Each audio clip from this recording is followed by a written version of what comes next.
Túlia. Meu boa tarde aí para todos e todas. Hoje é dia 12 de junho de 2012, terça-feira.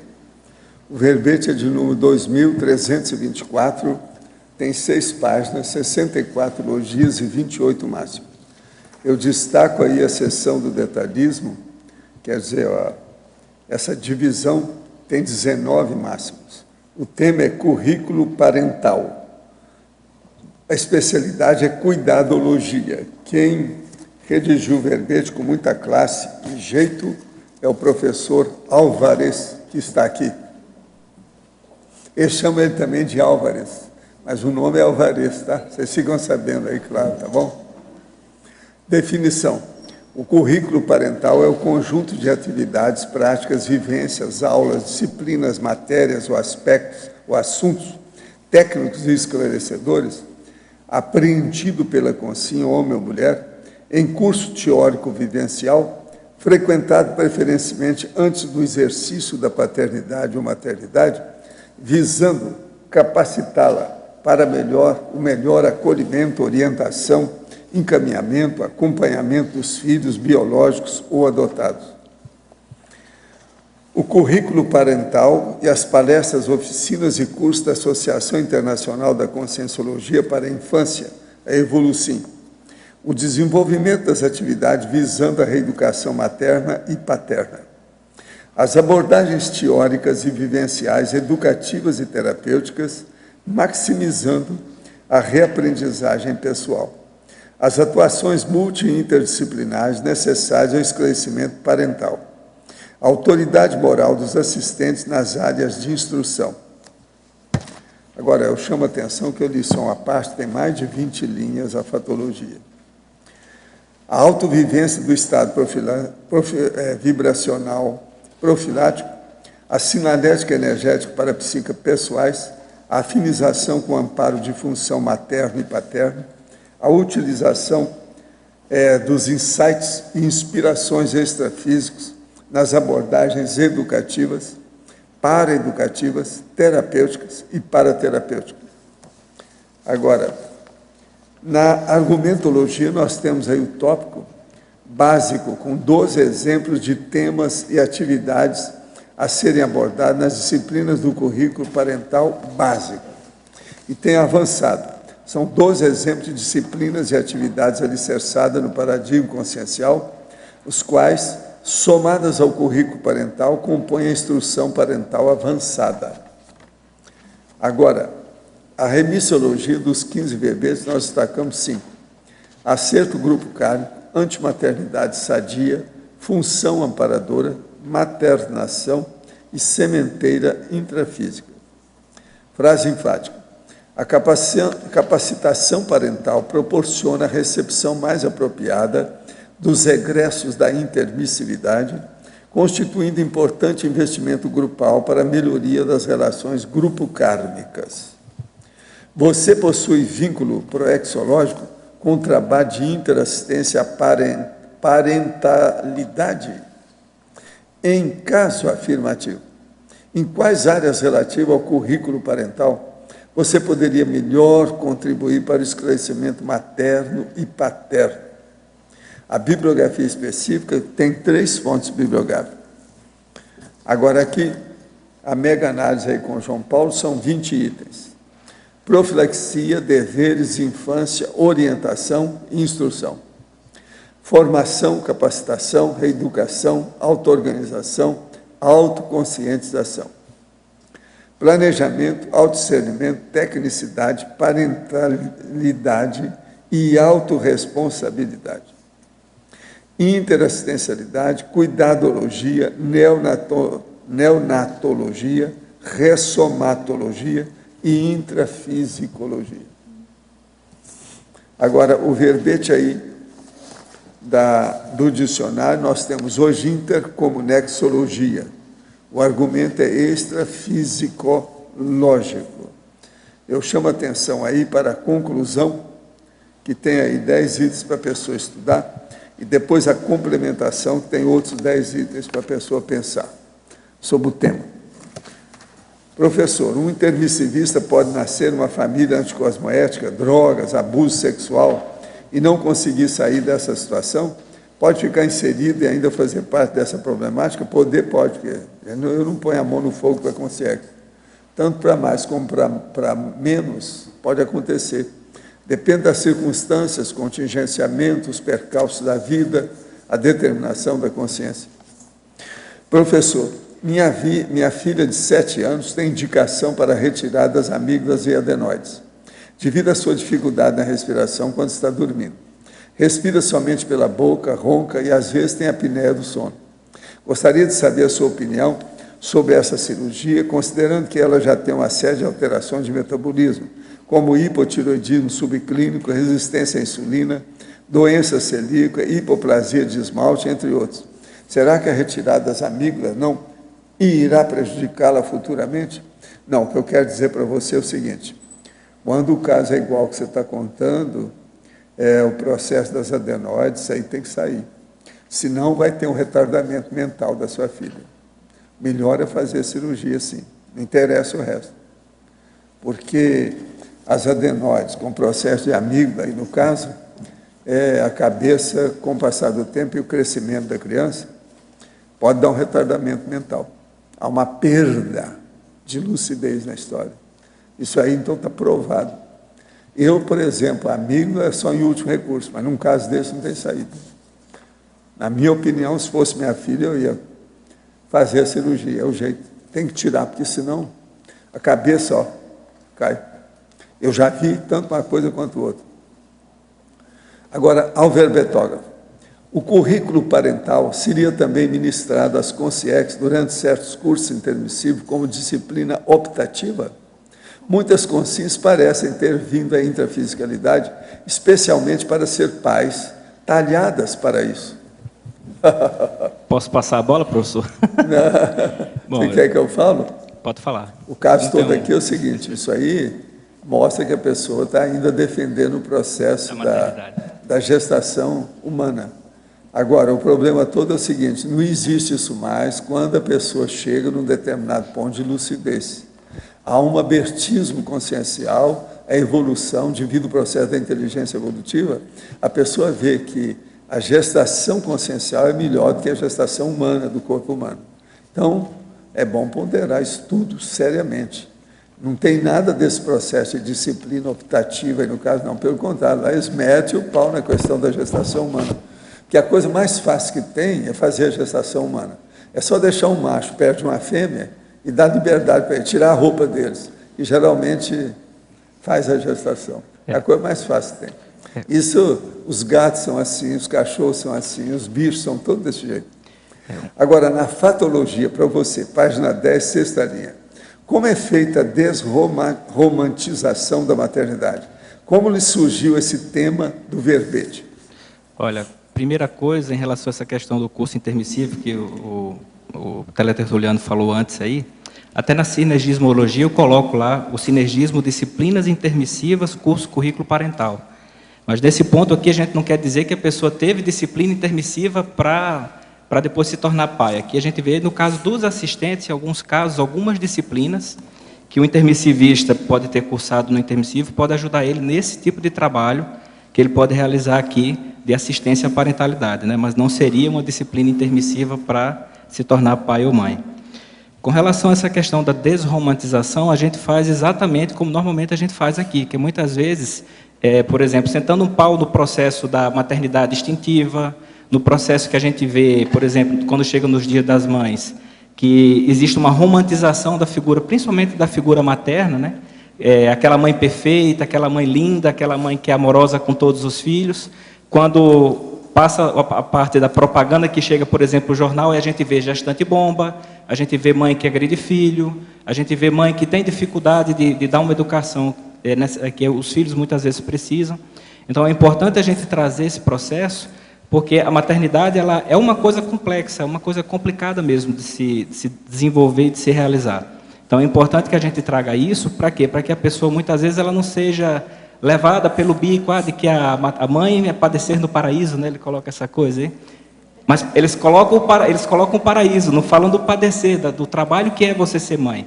Então, eu acho que é importante, o currículo parental, quando eu penso num trabalho como esse, é da gente mostrar que é o seguinte, Existem dificuldades, existem coisas que podem trazer benefícios para os pais, sim, mas que não é fácil. Então, acabar com essa condição de tornar a maternidade como uma coisa que seja simplesmente só positiva, só boa. Em alguns casos, a maternidade não é uma condição positiva para a consciência. E esse tema, para mim, ele surgiu em função do meu trabalho. Eu trabalho como psicólogo, e desde a minha formação, que parece até uma coisa assim, cai muito caso de mãe que vem conversar comigo sobre problemas familiares. Apesar de eu nunca ter filhos, mas a gente consegue ajudar essa turma, e para mim me ajudou muito, através da experiência dessas pessoas, procurar entender as dificuldades e ver o quanto tem uma lacuna aberta de esclarecimento relacionado a essa questão. Por isso que eu resolvi escrever esse verbete. No DAC, na conclusão, item 6, de que maneira é realizado o combate equilibrado e prioritário à opressiologia interconsciencial no paraambulatório?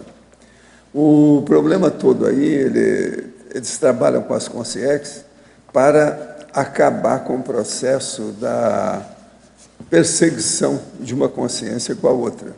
Então, geralmente, coloca o assediador com o assediado. E aquilo que sobrou da vida humana em cima. Então, com isso, com o passar do tempo, as pessoas se libertam e começam a desafogar o problema da interprisão grupo kármico. Porque o problema todo aí é o de poder, né? É o domínio da pessoa que procura dominar a outra, fazê-la um boneco de ventríloco. Então, é preciso dar um jeito. O senhor teve algum fato marcante, chamativo, relativo a alguma consciex para Tertuliano, isolada, que surgiu durante esses anos todos da tertúlia? Há muitos casos interessantes. Agora, os mais sérios que eu levo mais em consideração é quando a pessoa chega aqui e vê as tertúlias, a consciex. Então, ela viu, às vezes ela veio aqui porque estava vampirizando uma pessoa. Então, ela vem e acompanha. Chega aí e vê o ambiente, como é que é. Aí ela começa a raciocinar, pensa por si, escuta alguma coisa que mexeu com ela. Ela vai procurar onde é que tem os cursos intermissivos. Como é que é isso? Ela mesma. Geralmente, quando acontece isso, é o máximo, né? Ultrapassou a expectativa. É a viragem, pois é. Mas agora veja, isso eu já vi vários casos de homem e de mulher. Agora, o melhor da história foi um caso que eu vi, já faz algum tempo, quando a gente tinha as tertúlias lá no Salão Verde, e que apareceu um homem com a situação, e a hora que ele resolveu mudar, foi um monte de gente com ele. Na ocasião, eu perguntei para o enumerador, vem cá, tinha mais gente? Ele falou, tinha mais 56. Eu nunca pude esquecer esse número. Eu achei o máximo. Quer dizer, o regimento do cara, os seguidores dele, você está entendendo? Eram 56. Agora, é lógico, eles foram trabalhar com todo esse povo junto, para ver o que ia dar. Arranjaram preceptores para tomar conta, porque houve uma iniciativa espontânea, né, do processo para o curso intermissivo. Quando é assim, eles dão mais atenção, favorecem mais. Mas isso foi em função de uma pessoa que veio para assistir a tertúlia aqui? Não é assistir, é perseguidor. Veio, o ambiente deu impacto, a hora que ele começou a ouvir as coisas. E outra coisa, esse caso desse homem, eu percebi o negócio como é que era, então comecei a falar com muita calma e destrinchando o assunto, você está entendendo? Entrando assim, dissecção do tema do assédio, a besteira que é, por exemplo, comparar o assediador com uma pessoa, por exemplo, que é um evoluciólogo, não dá nem para comparar. Então, comecei a mostrar o bem-estar que a pessoa sente com isso. Falei em Cipriene, uma opção de coisa. Você não lembra de eu ter falado um troço desse? Falei com insistência lá. Você está entendendo? Depois é que eles vieram me falar, olha, aquilo deu certo com o homem. Esse talvez tenha sido o caso assim mais flagrante dos que eu vi, sabe? Aqueles que são mais óbvios, mais assim, destacável da história. Mas tem muito caso, tem uns casos horríveis. E é de onde menos se espera que às vezes aparece isso. A gente tem assim, surpresas agradáveis com o negócio, quando você não está esperando. Como que ele mexeu com 56 consciências? Ele era mega assediador, né? Então aquele povo tudo era... Tinha gente ali de todo jeito. Mas é lógico que aquele povo, nem todos eles estavam preparados para curso intermissivo, não. Mas eles encaminharam todo mundo. Agora, ó, Você sabe que quando o nosso amigo Rousseau resolveu melhorar, eles calcularam que tinha mais de 1.200 consciências atrás dele. São os seguidores, aquele povo que tem, que ele mexe. Agora, esse 56 até é fichinha, né? Perante 1.200, eu também. Mas, olha, pode falar que o Alvarez está aí com todas as pancas necessárias. É Alvarez, não é Álvares. Não é a panca. É Álvares, tem um acento agudo no primeiro A. Não, ele coloca, mas olha, é Alvarez. Na página Chama 9, que o nome é Alvarez, está errado. Podia ampliar a citaciologia. O pai deu o nome por causa de um ator de cinema para ele. O filme. Mas é um filme, ator de cinema. Sabe lá o que é isso? Tem Artista, grandes né? Alvarezes, eu conheci vários, inclusive na Argentina. Teatrólogo famoso Alvarez. Agora, Mas olha, quem pensa demais... aperta o homem aí, Alidade. Citaciologia, né? Quem pensa demais sobre maternidade acaba não tendo filhos. Eu não sei se você nunca escutou essa frase, além do mais, eu já escutei diversas vezes, né? Porque a gente acaba, quando a gente começa a conversar com as pessoas, e as pessoas vão conhecendo mais a gente, por exemplo, a gente coloca o posicionamento de não querer ter filhos, aí, logicamente, a gente acaba sendo bastante sabatinado e a gente começa a conversar com bastante pessoas sobre isso. Hoje mesmo teve um caso de uma pessoa que eu estava conversando sobre esse assunto. E é interessante que, no final, assim, várias pessoas, que a gente fala muito do processo de discernimento, né? Fiz, olha, pensa, quer ter filhos? Por quê? Para quê? Para quem? Aquela coisa da checagem da intencionalidade, muitas vezes é importante. E aí tem muita gente que, no final, a gente encerra a conversa, as pessoas encerram dessa forma. Eu fiz, mas eu já escutei várias pessoas falando, realmente, que quando a gente pensa muito em ter filhos, acaba não tendo, porque vê a dificuldade que é, às vezes vê o trabalho que é, ver o nível de comprometimento que se precisa ter com o processo desde a gestação até você encaminhar essa consciência, nessa recém-consciência. Então, várias vezes eu já ouvi essa frase, eu acho bem interessante, então resolvi colocá-la aqui no verbete. Mas tem um certo fundamento, né? Se a pessoa pensar muito, imagina e vai lá, não, e se vier um assediadorzinho, pode pensar assim. Então. É interessante que a gente escuta, assim, muita gente fala, olha, eu resolvi ter filho, eu nem pensei muito. Já fui logo direto, assim, porque se eu pensar muito, eu sei que eu vou acabar não tendo. Então, nem pensei muito para correr logo. E esse é o maior problema que a gente vê relacionado a isso, né? E na página 10, a primeira linha, e segue depois, os impactos psicológicos, familiares, sociais, econômicos e ecológicos da maternidade e da paternidade instintiva ou inconsequente. Esse aqui eu acho que nem tem muita coisa para a gente falar, porque se você olhar os fatos por si, já demonstram, por exemplo. Quantos problemas sociais... vamos começar pela família, né? Qual é o impacto de um filho numa família?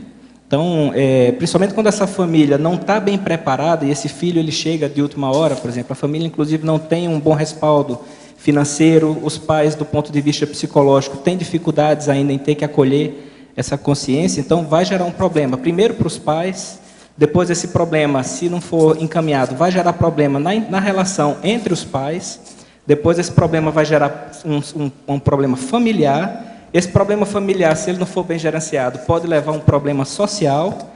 Econômicos a gente vê direto aí, né? Porque quantas pessoas não vivem abaixo da linha da pobreza e todos os problemas que isso causa, exatamente em função, muitas vezes, de não se ter um planejamento familiar.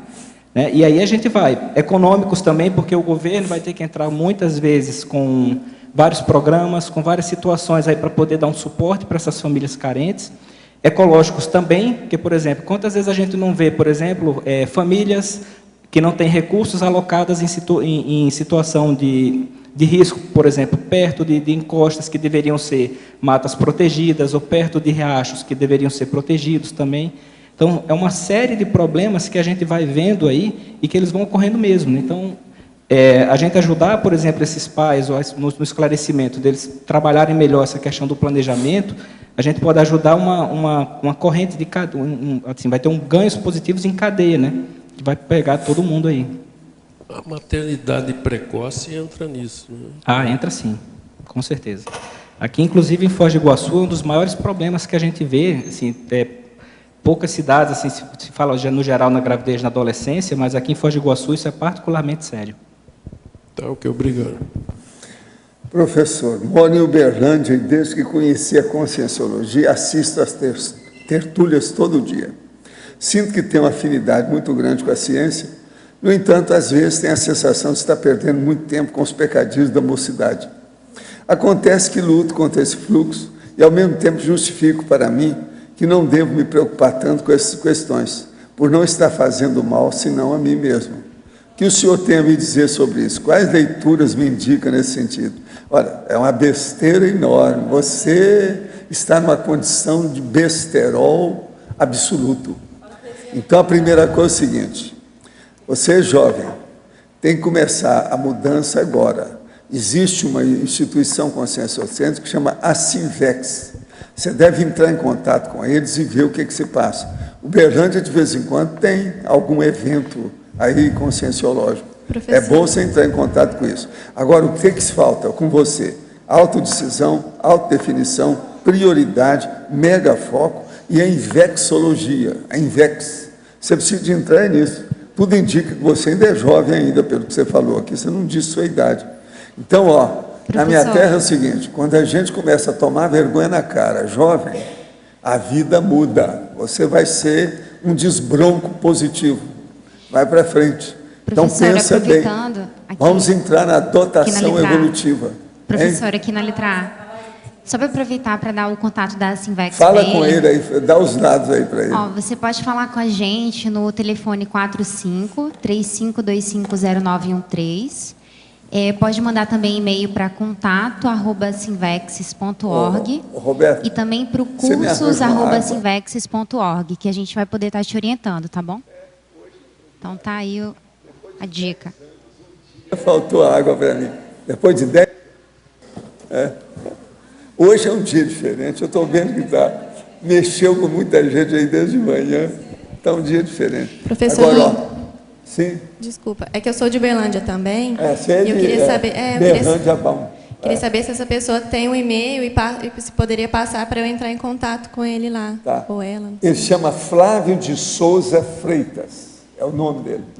Flávio de Souza Freitas. Bom, se o Flávio estiver assistindo, eu peço que ele manda o e-mail pela tertúlia e eu pego e entro lá em contato. vocês têm uma turma boa já de conscienciólogos. Em Uberlândia eu sou a única voluntária. Tem os conscienciólogos do IPC em Uberaba. Seria bom entrar em contato com ele para acertar o passo dele. Ele está muito bobinho. Eu queria aproveitar também para convidar o Flávio, então, para vir para a Semana da Invex, que a gente vai ter agora em julho. Vim aqui, né? De 15 a 22 de julho. Boa. Inclusive, o professor vai estar dando 2 verbetes inéditos. E viva Uberlândia. Berlândia. Então, fica o convite também. Berlândia. Agora, tem um monte de pergunta aqui agora para você. Você aguenta firme aí. Alver Betógrafo. Favor comentar os seguintes itens da fatologia. Eu vou ler um por um. Entende? Página 10. 13ª linha. A abordagem terapêutica individual de casal e familiar, favorecendo os ajustes intra- e interconscienciais. Essa questão da terapia, a gente, como eu estava já comentando aqui com o Arlindo, então, os problemas que muitas vezes vão ocorrer, elas vão ocorrer seja por uma questão individual, ou por uma questão da relação, por exemplo, entre os pais, ou ainda da relação desses pais com os filhos. Então, em muitos casos, precisa sim se fazer um trabalho de terapia mesmo, ou esse trabalho pode ser individual, caso seja percebido que o problema está mais em uma consciência especificamente, ou esse trabalho pode ser de casal, ou pode ser também a família inteira. Então, a depender dos casos, é uma coisa que a gente vê também, que normalmente quando se tem problema na família, quem mais expõe esse problema, geralmente, são os filhos, né? Então, os pais levam lá os filhos para ter o processo de atendimento psicoterápico, e quase sempre tem, sim, relação com os processos dos pais, até porque aquela criança não está ali por acaso naquela família. Então, esse processo ele precisa ser feito, por quê? Porque, às vezes, não adianta só fazer o trabalho de terapia com a criança. Precisa ser feito, às vezes, com os pais, ou precisa ser feito com a família inteira. Então, a gente vê que essa abordagem terapêutica ela é muito necessária para o processo aí. Só tem 11 perguntas, tá? Tá, vamos lá. Então, aguenta aí. 15ª linha, na página 10. A redução dos efeitos nocivos dos conflitos intrafamiliares imaturos. Porque é interessante a gente trazer isso, porque muita gente tem uma ideia que conflito é coisa ruim. Conflito não necessariamente ele é uma coisa ruim. Ele pode ser uma divergência de pontos de vista que ocorre pelo fato de nós termos pontos de vista diferentes. O que eu chamo de conflito imaturo aí é o seguinte, é quando esse conflito ele emerge dentro da família e ele não é direcionado de alguma forma. Então, a pessoa, aquele conflito ele fica sempre presente dentro da família, passa-se os anos e aquele conflito fica sempre presente. Então, quando a gente fala dessa questão do trabalho dos conflitos imaturos, é para que esses conflitos, quando ocorrerem, que eles acabem sendo uma fonte de aprendizado e uma fonte de reciclagem para toda a família. É isso que a gente quer falar com esse ponto aqui. Agora, 12ª linha, de baixo para cima. O desfazimento da cadeia das patologias intrafamiliares. Esse é um ponto também que eu vi com a minha prática profissional, que às vezes chega uma pessoa para tratar de um determinado ponto, por exemplo, coisas às vezes até mais simples, como a relação entre pais e filhos, e coisas até sérias, quando a gente vai ver, por exemplo, casos de abuso sexual dentro da família. E isso normalmente vem ocorrendo de geração em geração dentro da família. Então, quando essa pessoa chega, eu até converso, eu fiz, olha, que bom que você chegou aqui, porque a gente pode ter a oportunidade da gente encerrar com essa cadeia de patologias que ocorrem dentro da família. Então, quando a pessoa procura ajuda, muitas vezes ela vai estar quebrando um elo patológico que vem ocorrendo de geração em geração. Então, espera-se com o trabalho de esclarecimento dos pais, ou dos filhos também, mas aqui o foco são os pais, é que os pais percebam, por exemplo, que patologias familiares, grupocármicas, eles vêm dando força, ou eles vêm reproduzindo das gerações anteriores. Para quê? Para que isso pare dali diante, para que aquilo não vá para gerações futuras. Agora, 10ª linha, de baixo para cima. A prevenção dos estresses desnecessários. Favor explicar com exemplo pessoal. Olha, exemplo pessoal, nesse caso eu não posso dar porque eu não tenho filhos, né? Mas o que é que a gente vê aí é o seguinte, que quanto mais a gente se prepara, assim, em linhas gerais, né? Quanto mais a gente se prepara com antecipação para a realização de determinadas atividades interassistenciais, menores estresses vão ocorrer. Por quê? Porque tem vários estresses que a pessoa já prevê no processo de capacitação. Então, se, por exemplo, a pessoa tem interesse de ter filhos, até já tem filhos, e ela entra numa atividade onde ela vai se capacitar para isso, a tendência é que uma série de estresses que ela vai ter por falta de informação, por exemplo, eles vão tender a não ocorrer. Por quê? Porque ela já vai ter pelo menos ciência que aquilo poderá acontecer com ela no futuro. Então, é interessante a gente trazer isso, porque as pessoas pensam o seguinte, e entra diretamente aqui a questão do planejamento familiar. A pessoa que ela se planeja com antecipação, e ela vê de fato que aquilo mesmo que ela quer para a vida dela, ela entende que aquilo que é importante ela ter esse filho, então se prepare para isso. Então, desde que eu faço meu curso de psicologia, que eu tenho uma reflexão que é o seguinte, a gente passa pelo menos 5 anos dentro de um curso para aprender uma determinada profissão. No caso, a minha que é psicólogo, aprender a ajudar as outras pessoas a lidar com a dificuldade das outras pessoas. E eu, sinceramente, eu ficava me perguntando como é que uma atividade tão mais complexa e tão mais importante quanto ser pai ou mãe, não existe uma capacitação antecipada para isso também. Então, eu entendo que quando a pessoa ela se capacita antecipadamente para algumas coisas, ela tem condição, ela consegue não passar por determinados estresses que seriam evitáveis. Agora, parafatologia, página 10, 2ª linha. Poderia ampliar a afinização com o amparo de função materno e paterno? Esse processo aqui a gente pode falar ele em dois vieses. O primeiro seria do assistente, no caso do docente ou do terapeuta que vai fazer o trabalho dentro desse curso.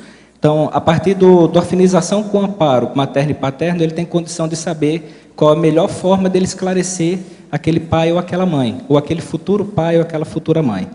E também, esse curso, principalmente se a gente for falar aqui do ponto de vista avançado, seria ajudar os pais e as mães a perceberem esse amparo de função que eles têm, para ajudar no processo de encaminhamento daquela consciência que está com eles lá. Então, a pessoa, tanto o assistente, ele pode fazer essa afinização para saber como melhor assistir, quanto também ele pode ajudar os pais a ter um maior processo de afinização com essas consciências aí, para elas também ajudarem melhor os filhos. Álvaro Betógrafo, em Fatologia, página 10, 13ª linha, poderia exemplificar um investimento na prevenção do descaminho?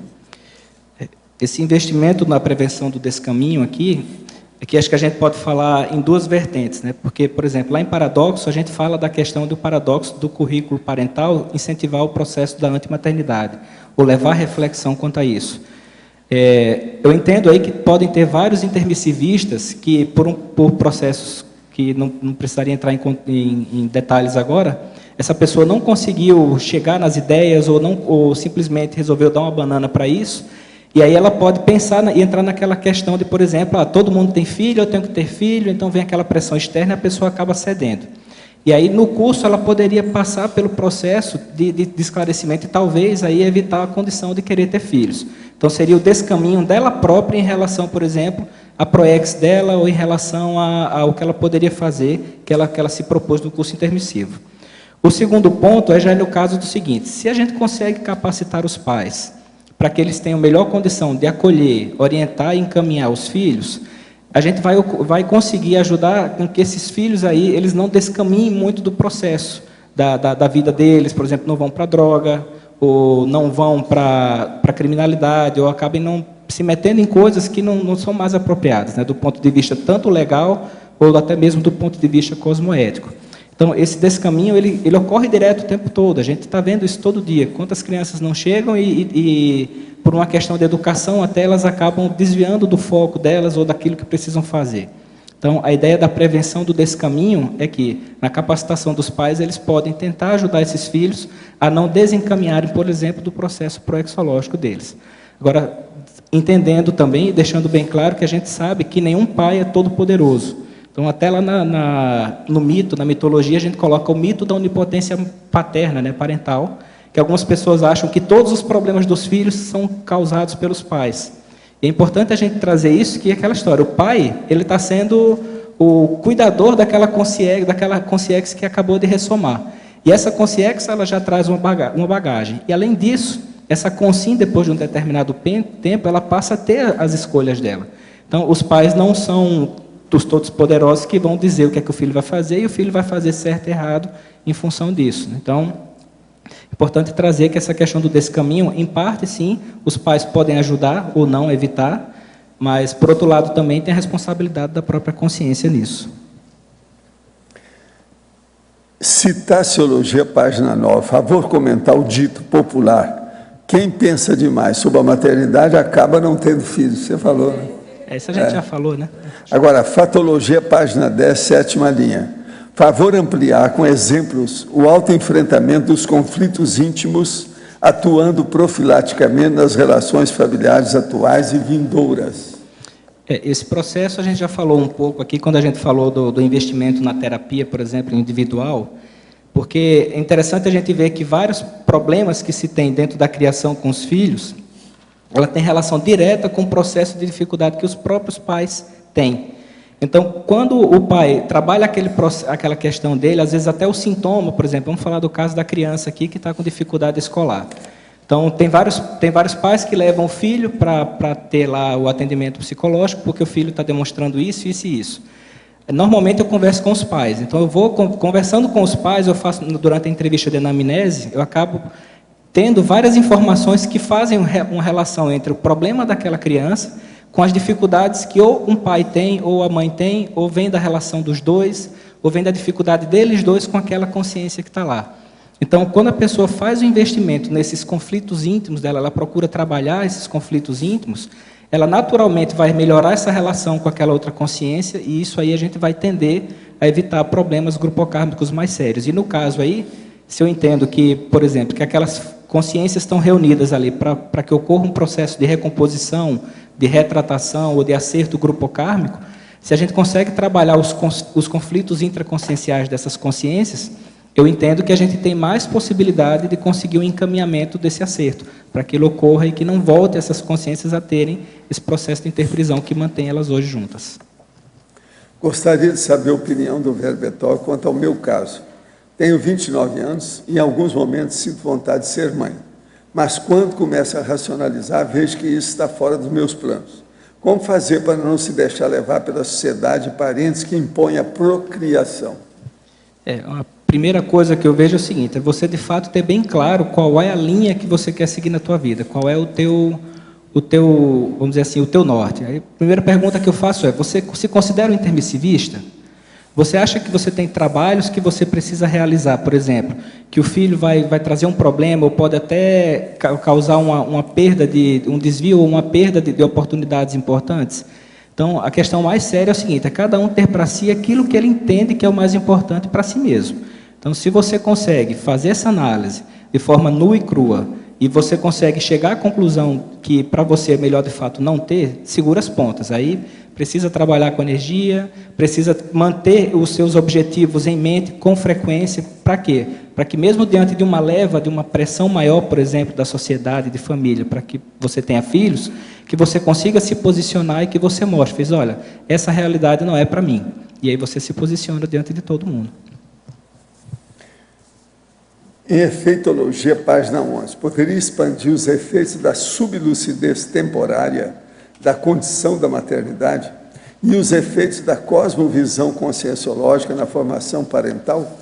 Esse processo da sublucidez, o professor Valdo até já falou aqui, também tem só no depois verbete, de 6 meses começa a melhorar. Isso, também tem no verbete maternação lá, que em função dos hormônios, em função de toda alteração, seja fisiológica e até energética da mãe, altera muito o processo dela. Então, normalmente, tende sim a ter uma queda de lucidez. Então, é até interessante que a gente vê, por exemplo, os casos de maternidade lacrimogênica, que a mulher ela engravidou e ela só chora o tempo todo.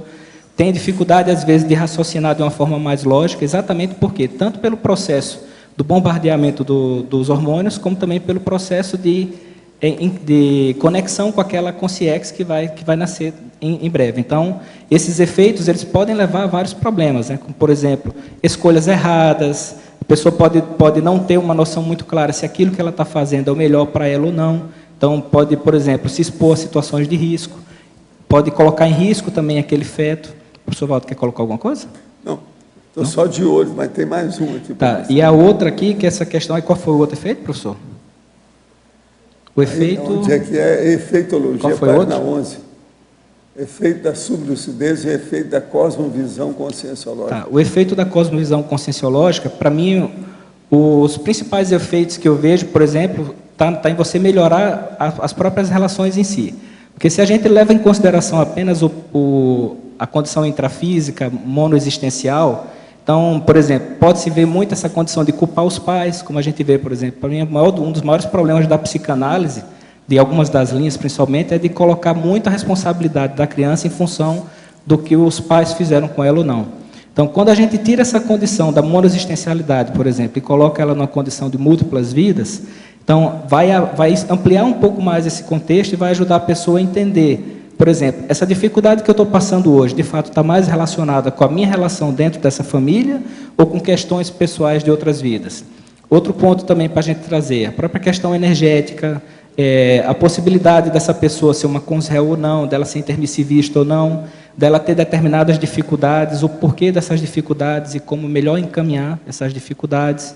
Então, tem uma série de variáveis que a conscienciologia ela dispõe nesse caso, que, por um lado, torna a coisa mais complexa, mas, por outro lado, simplifica também, porque ajuda a mãe, o pai e até o próprio filho a entender os porquês daquela situação que está acontecendo e quais são os melhores encaminhamentos. Agora, para a patologia, página 10, poderia aprofundar a intervenção multidimensional silenciosa, a sincronicidade que ocorre na formação de um casal e a afinização entre uma consciência que está para ressomar com esse casal, pode ser considerado um exemplo desse tipo de intervenção?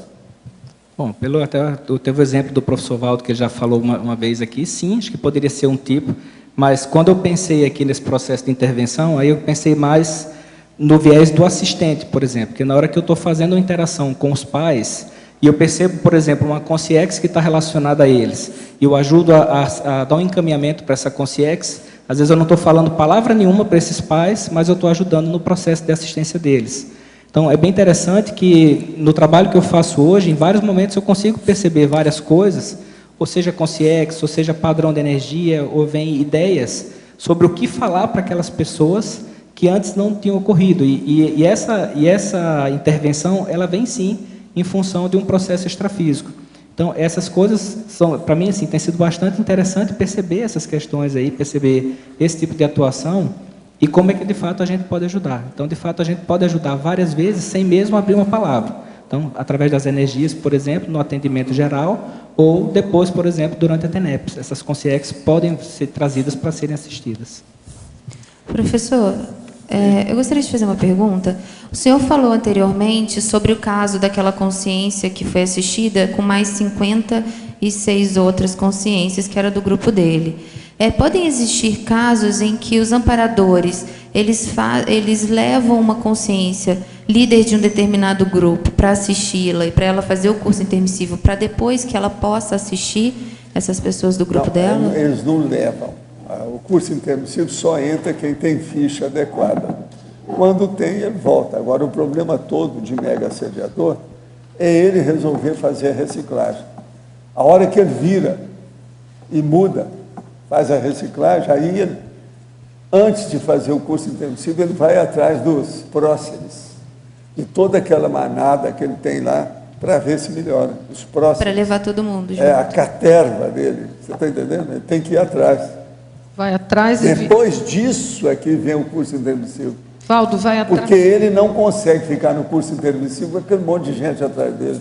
Entendi. Ele tem que resolver aquilo. Ele tem que chegar lá e dar um jeito. Aí, os que revoltam, que dão para trás, eu já vi isso tudo. O Zéfiro trabalhou com esse povo. Entende? Só mais uma coisa, também pode ocorrer com a reurbanização que o intermissivista ele encontre no intrafísico antigas consciências de antigos grupos, enfim, que não tinha contato há muitos vidas. Isso aí agora vai vidas. ser cada vez pior. Outra coisa, eles estão levantando, fazendo exumação, estão tirando esses cadáveres do passado de todo mundo está encontrando agora para atualizar, o up-to-date, ficar atualizado, ver tudo o que é que tem. Quem é que eu devo, quem não devo, como é que quero acertar, tal. Então eles estão aparecendo agora. É isso. Por isso que muitos não renasceram. Eles já estão lá, vendo o que faz com as tratativas, porque o negócio mexeu com eles demais. Entendi. Tem muito disso, entende? Entendi. Agora, essas nossas reuniões, às vezes, elas são muito mais úteis extrafisicamente do que fisicamente. Não sou eu que estou falando, não, isso é do transmentor. Porque nós aqui agitamos os assuntos que mexem com eles lá de uma maneira terrível, né? Porque nós estamos falando em coisas deles, sendo que eles são conscientes hoje. Entendeu? Então não tem jeito de, vamos dizer, arranjar uma desculpa, uma justificativa para isso. Se nós, como seres humanos, estamos vendo a besteirada deles lá, eles não estão vendo, aquilo mexe demais na pessoa. Gente, uma consciência dessa, presta atenção. Ele, então, você fazer uma comparação. Como é a vida dele íntima, o desfrute da própria vida, se ele se sente melhor ou não. Ele não se sente bem do jeito que ele é. Quem pensa o mal está sempre enrolado e tem alguma angústia muito séria. Então, veja, a hora que encontra com uma pessoa que não tem angústia nenhuma, que não tem conflito maior, que está imperturbável dentro do processo, que faz a mega euforização, isso muda tudo. Fala assim, vem cá, você vai continuar assim? Você é bobo ou você é assim mesmo? Essa pergunta nasceu devido ao processo extrafísico. Que a gente pergunta, você é bobo ou você é desse jeito mesmo? Você ainda é um bicho, um animal. Como é que você é? Mas, professor, então, hoje em dia necessita-se uma maturidade maior do intermissivista para lidar com essas consciências que não conseguem encontrar muito tempo. O intermissivista é o que precisa de mais maturidade, e é o que adquire essa maturidade maior. Eu estou vendo aqui o negócio da logosofia, do Raul Sol, que é o pecote. Eles me deram isso aqui, tem uma pessoa que me pediu para mostrar aqui as relações que tem com a conscienciologia. Dá até pena de ver. E olha que isso aqui é um sucesso. Ele era muito bom, esse homem. Mas agora, ainda tem tanto rolo de vida humana nele que dá até pena. O cara vive falando ainda em doutrina, mistério, espiritual, iniciação, alma, criador, Deus, guia, segredo. Então agora, eu estou olhando aqui e marcando as coisas como é que nós somos. A gente está lá na frente desse povo, dá até pena. Ele fala dos olhos do entendimento. Nós falamos de para-olhos, que o negócio é muito mais sério. Porque fala na multidimensionalidade. Ele fala edificação de uma nova vida. Nós falamos em autoproex, explicamos tudo como é que é isso, por quê. Ele fala do porvir pedagógico da educação. Nós falamos da escala evolutiva das consciências, com detalhe de tudo isso. Dá até pena. Mas eu estou fazendo aqui para mostrar lá para a pessoa que pediu. Você está entendendo? Eu vou ver se eu vou, até não sei ponto aí. Eu já achei até agora uns 10 ou 15 coisas que dá até pena. No entanto, eles têm escola, coisa muito séria, são bem orientados sobre isso.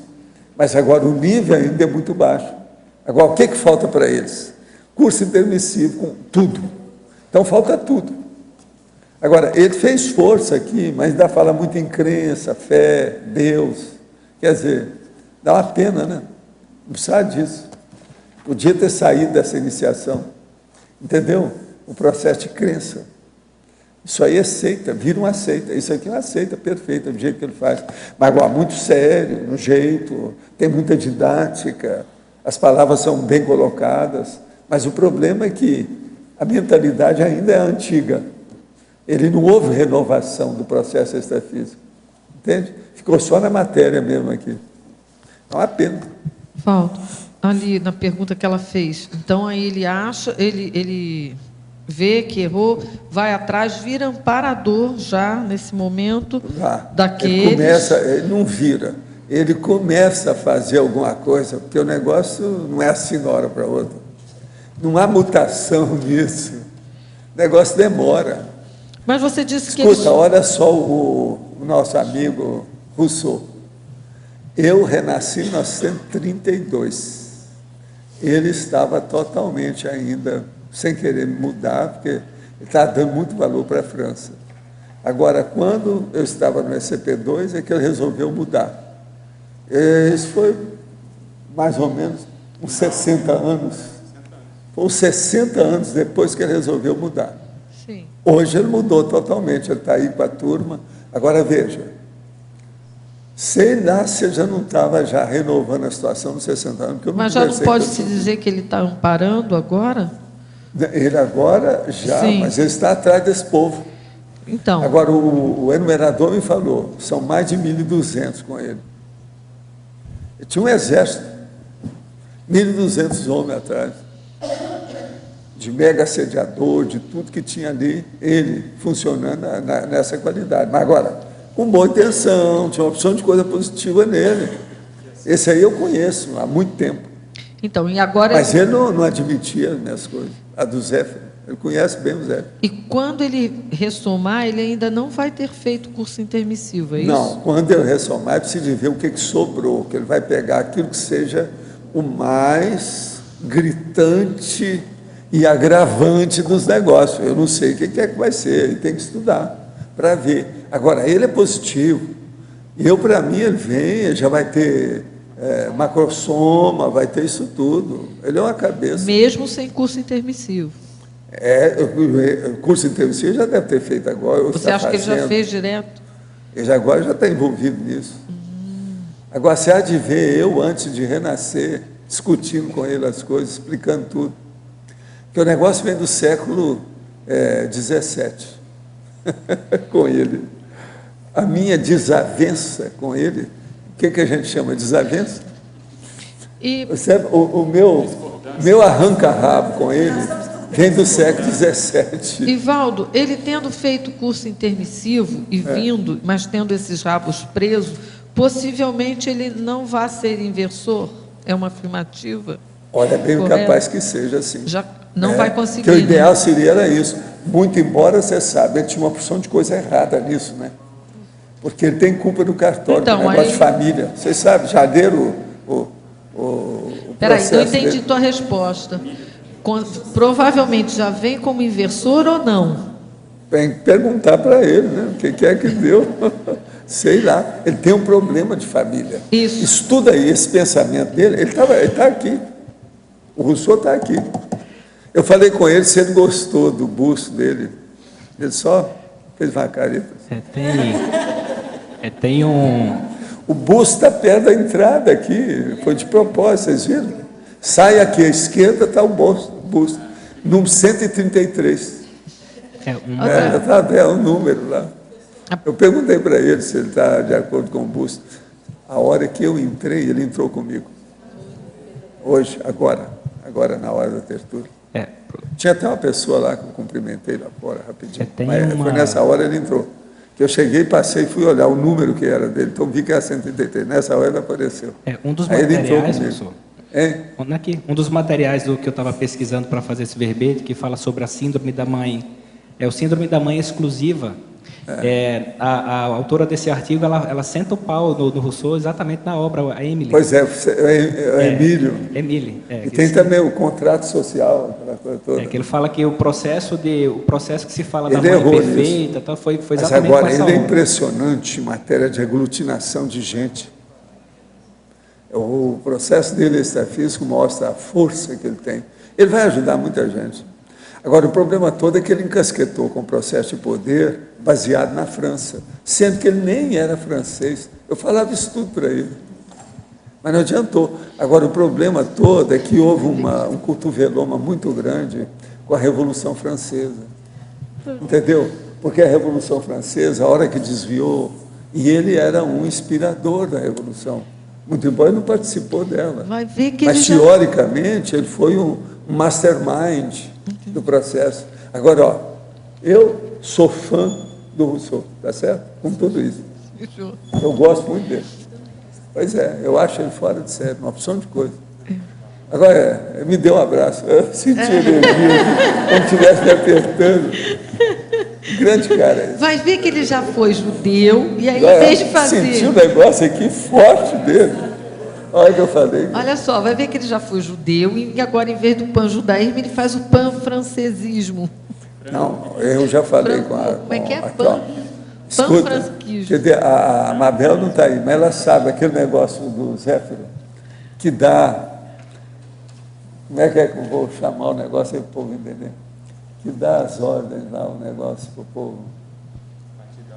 Eu pedi para o nosso, não é numerador, para encaminhá-lo em certas coisas. Eu mesmo dei o palpite, para eles mostrar para ele o que seria. Eles estão fazendo isso. Ele me falou, olha, me falaram os negócios que você falou. Foi assim que ele falou. Eu vou seguir. Ele falou. Então, mudou. Agora, ele vai poder nos ajudar muito na conscienciologia, de lá e de cá. Porque hoje eu estou trabalhando com duas conscienciologias. Essa nossa e a outra, que é a paraconscienciologia. Você acha que ele vai ter que renascer na França ou não necessariamente? Não, ele não vai não. Pela coisa que já vi, não tem nada disso não. Ele pode ir, ele dá um pulo, ele tem um jumping dentro do processo.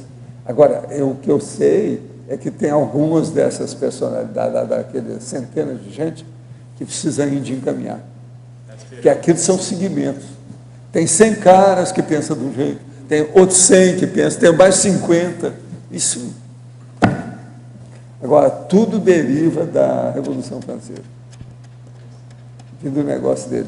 Agora, vocês veem o que é a força de livro, né? Esses livros dele, como é que funcionaram. Você sabe se ele tem uma conotação maior com Pontes de Miranda? Eles têm Tem, não, mas o Pontes já está em outra, né? O Pontes está muito já convicto, já preparando as coisas dele com o negócio de direito.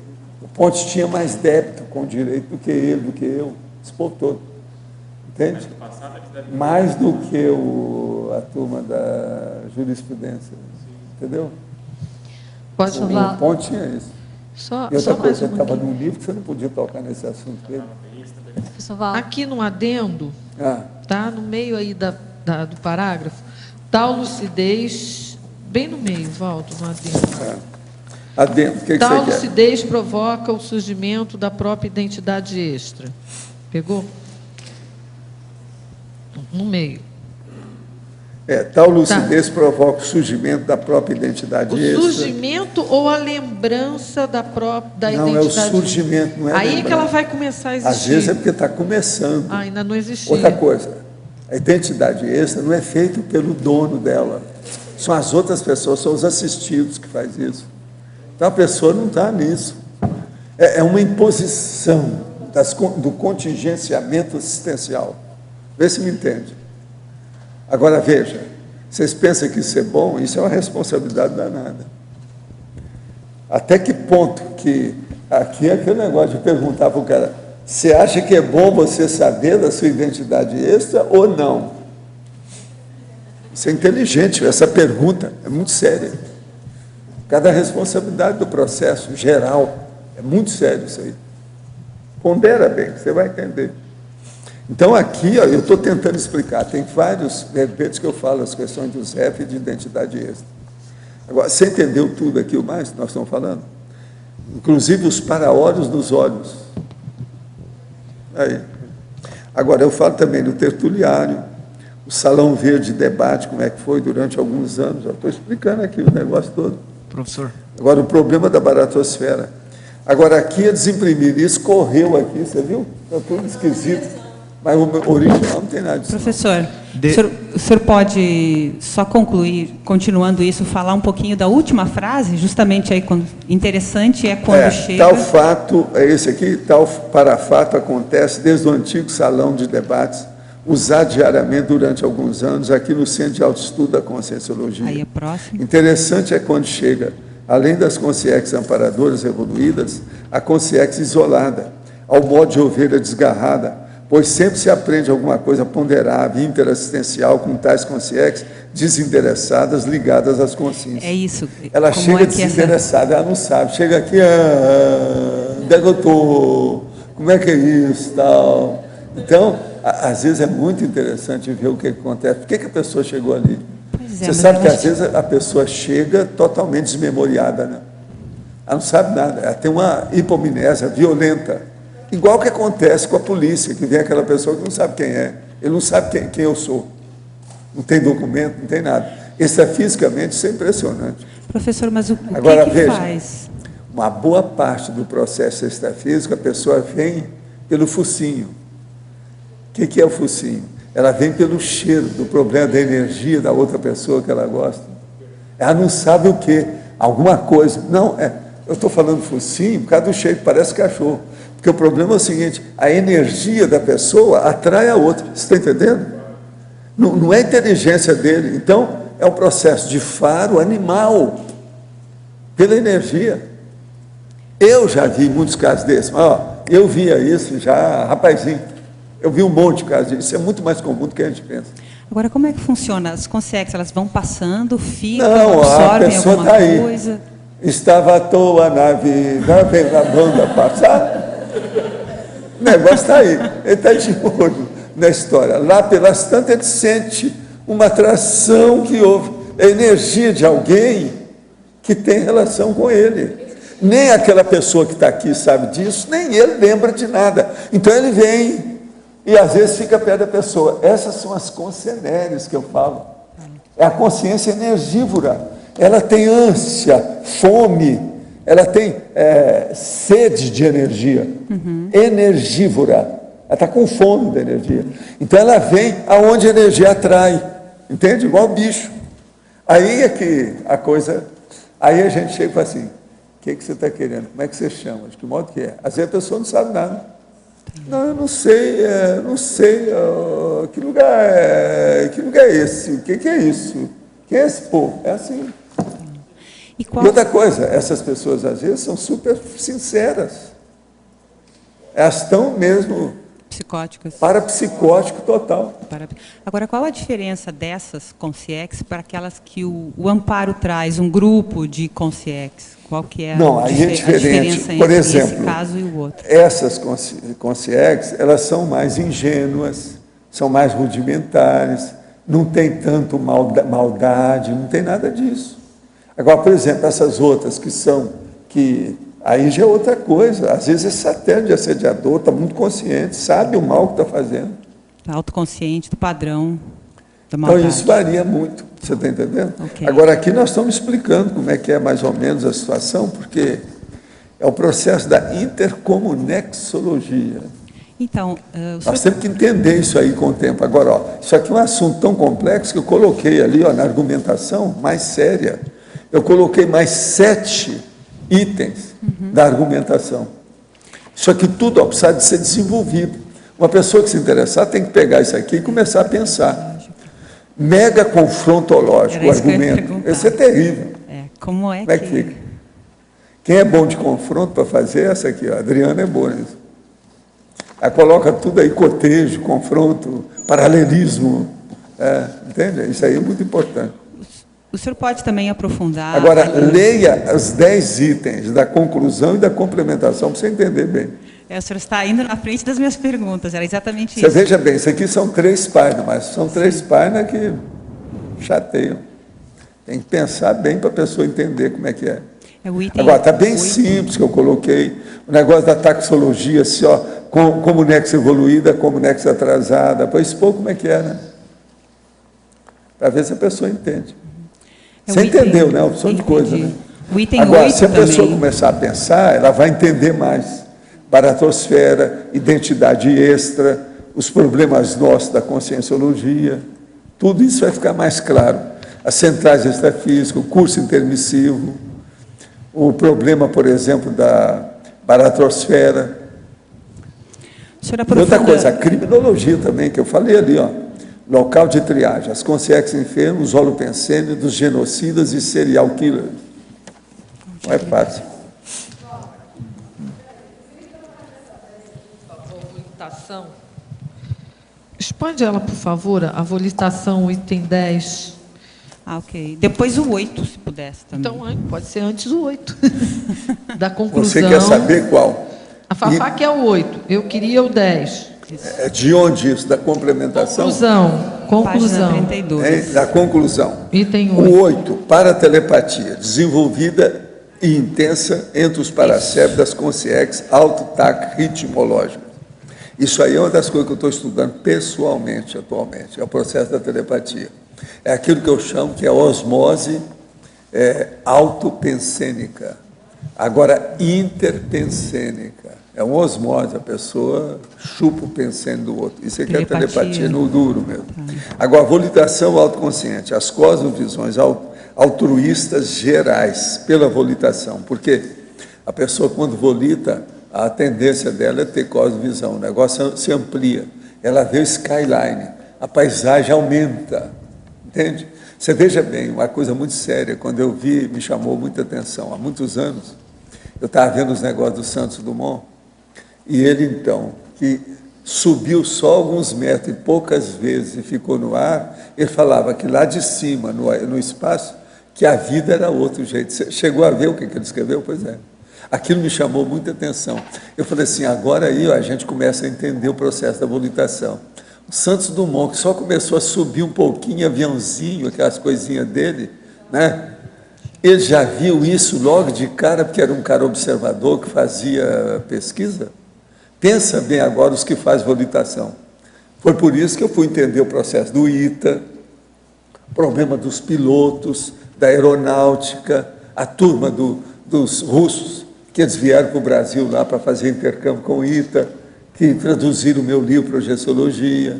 Aí você vai ver esses autores, por exemplo, que são todos que escrevem sobre o processo de aviação, todos eles são favoráveis à projeção, entende? Igual Lindenberg, que escreveu lá no Spirit of St. Louis, que é o livro dele, que é o nome do avião que ele atravessou o Atlântico, que ele viu que ele estava fora do corpo, e assim, ó, no avião lá.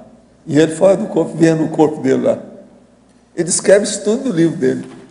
Agora, ó, o Fernão Capelo Gaivota, aquele cara lá, que escreveu essas coisas todas.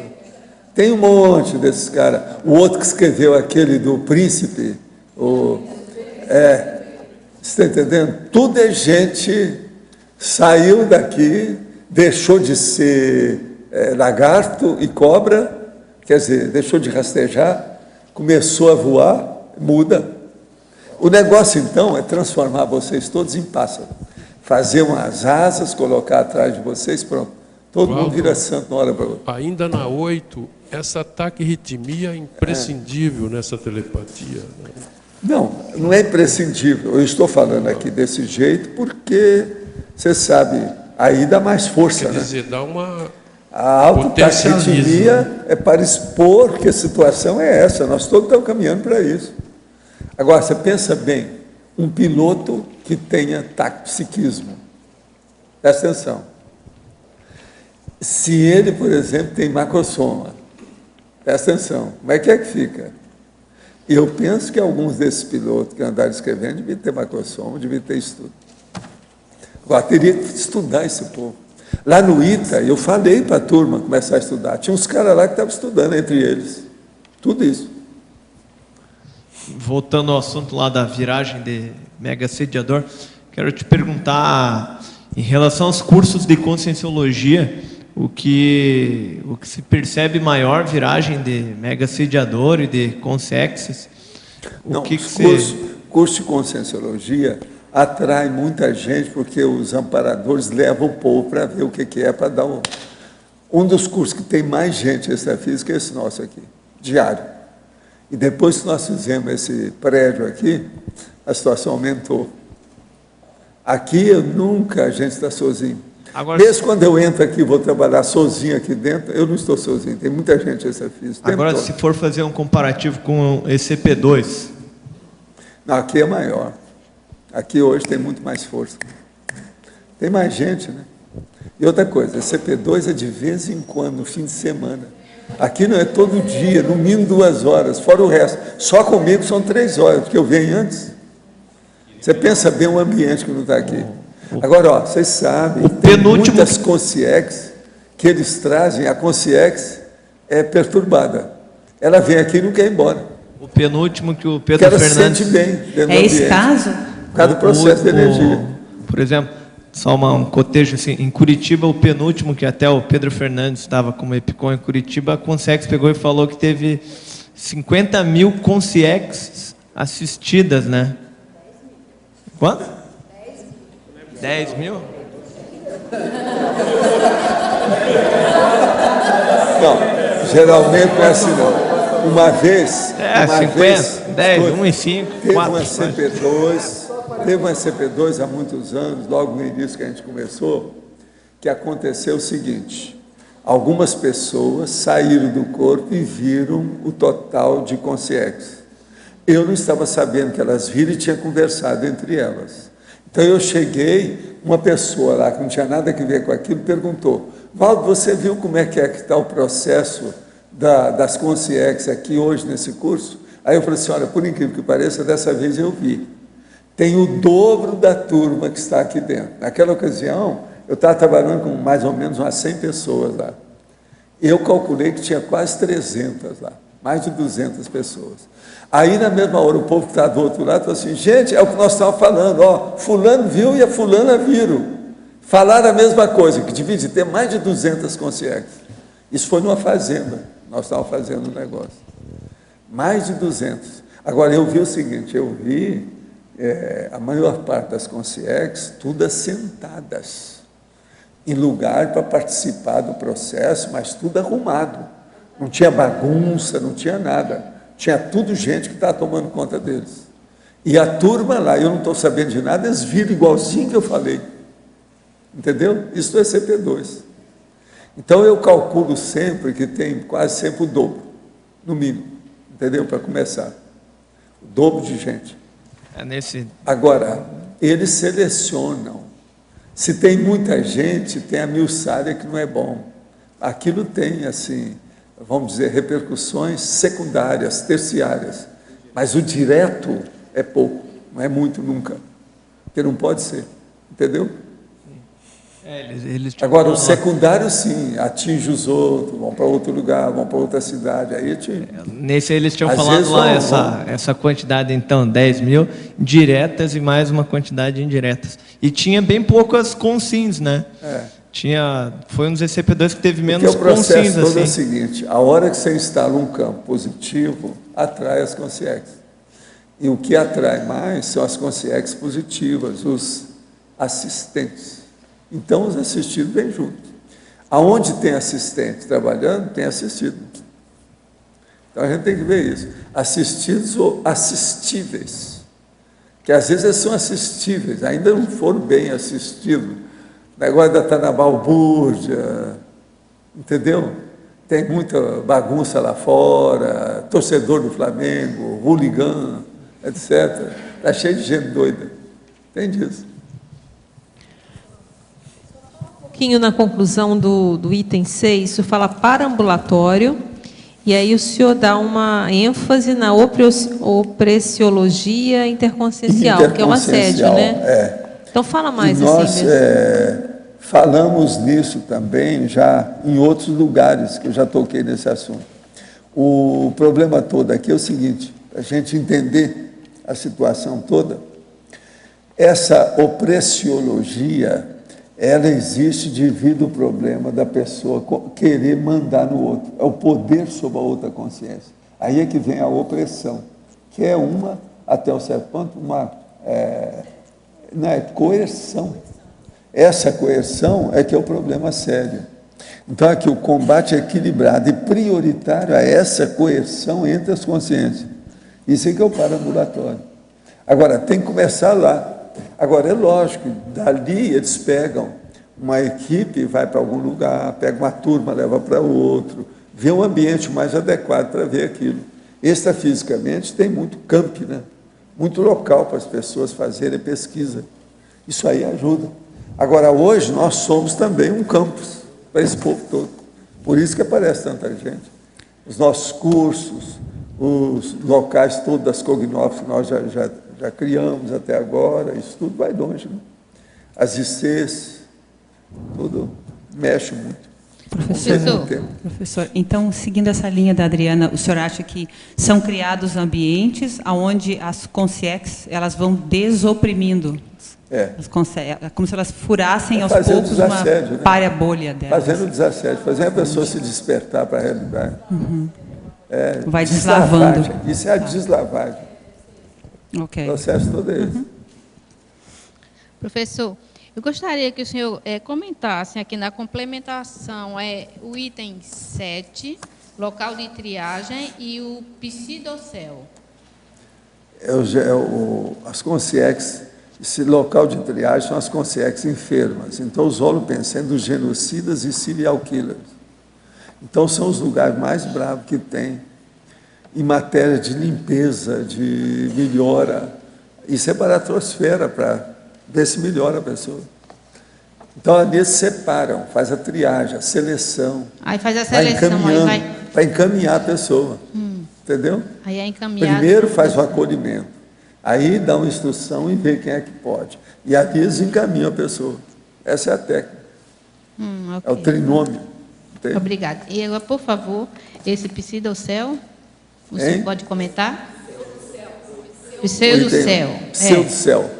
Dos fanáticos religiosos de todos os matizes em para muquifos ou para guetos tenebrosos. Você sabe o que é muquifo? Lugarzinho ruim de morar, pequeno. É horrível, E outra coisa ruim também, para gueto, você sabe o que é gueto?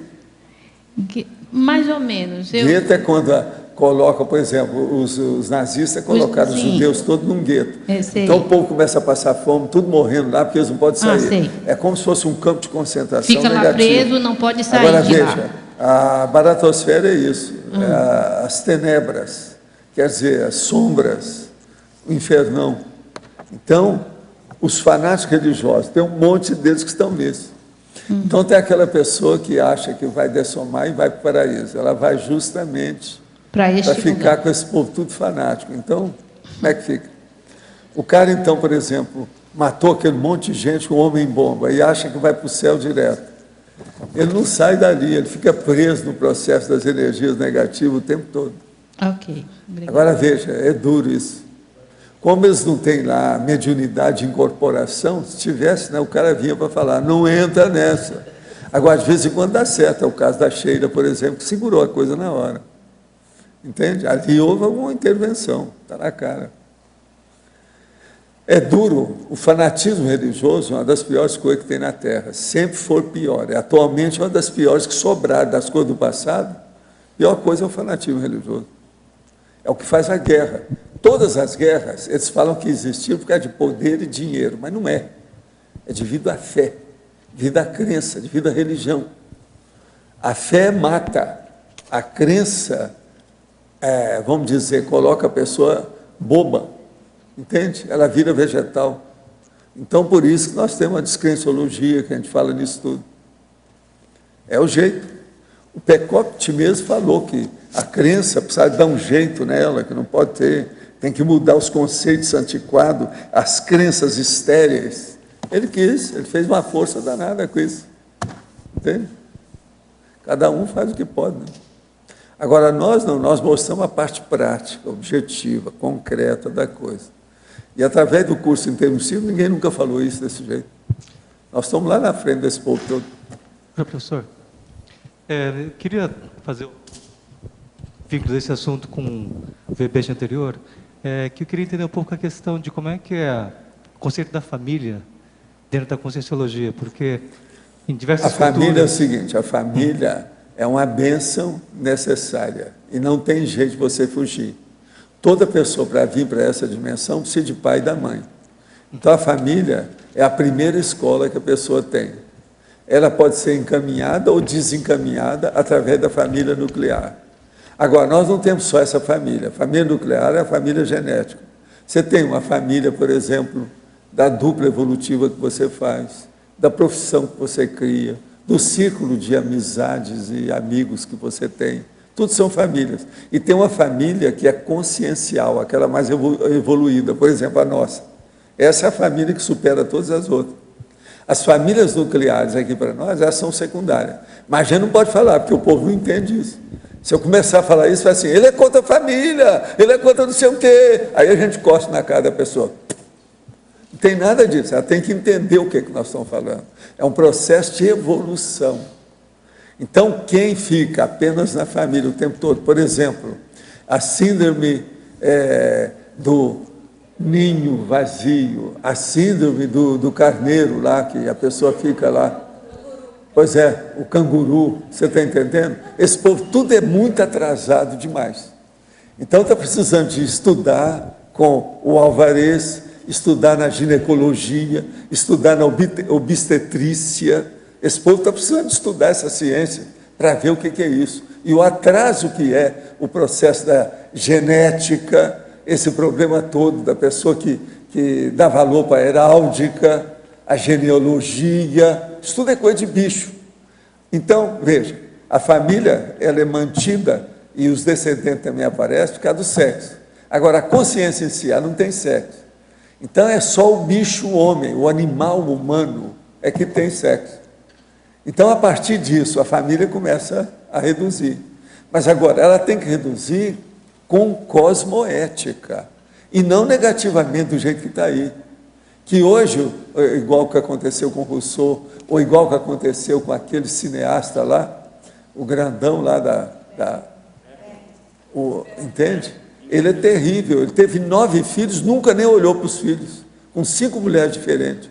No fim da vida, se isolou numa ilha e ficou lá. Quer dizer, o cara piradão. Entende? O Bergman, Ingmar Bergman, que é o nome dele. Uma cabeça para fazer filme, mas só nisso. Ó, bitolado o cara, não tem ideia nenhuma.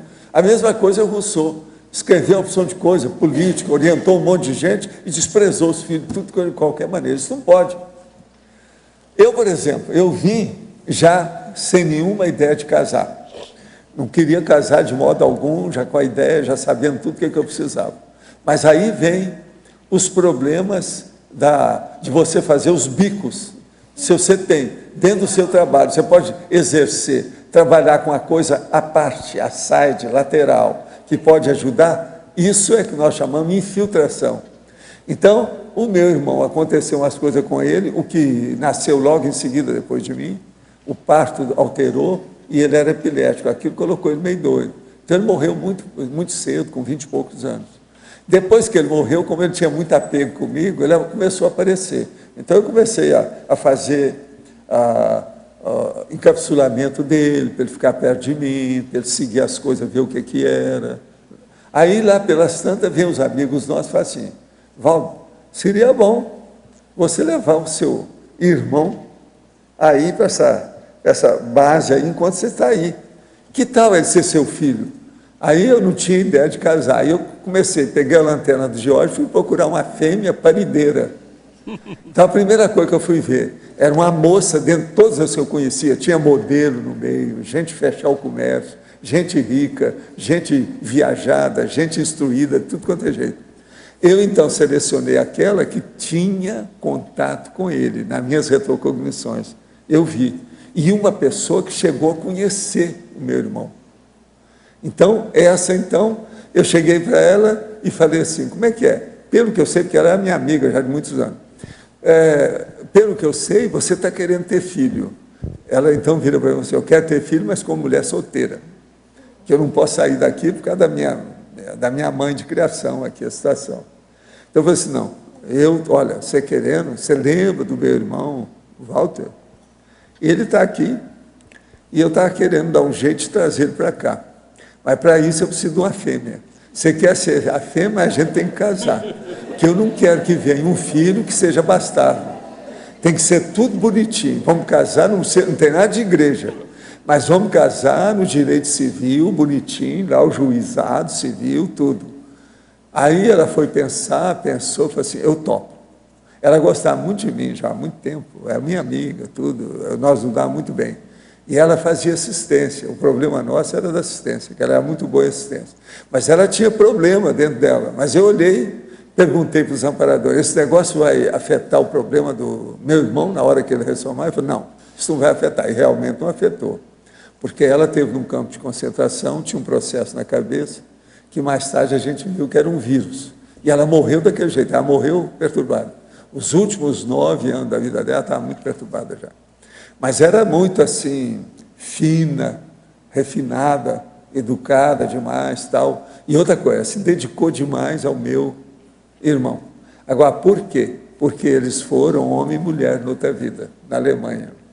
Agora, o Arthur era grandão, tórax grandão, bíblico alemão mesmo, e ela também era fortuna, mas isso há muito tempo. Então eu sabia que eles iam se dar bem, e realmente, o Arthur sempre gostou da mãe, a mãe sempre gostou do filho. E outra coisa, eu tratei tudo com ela da seguinte maneira, esse menino não pode ter babá, nós temos que cuidar dele por todo lado. Aí ela vira para mim e fala, vem cá, você com tanta viagem, fala assim, você vai viajar, você também já viajou muito, nós vamos viajar os 3.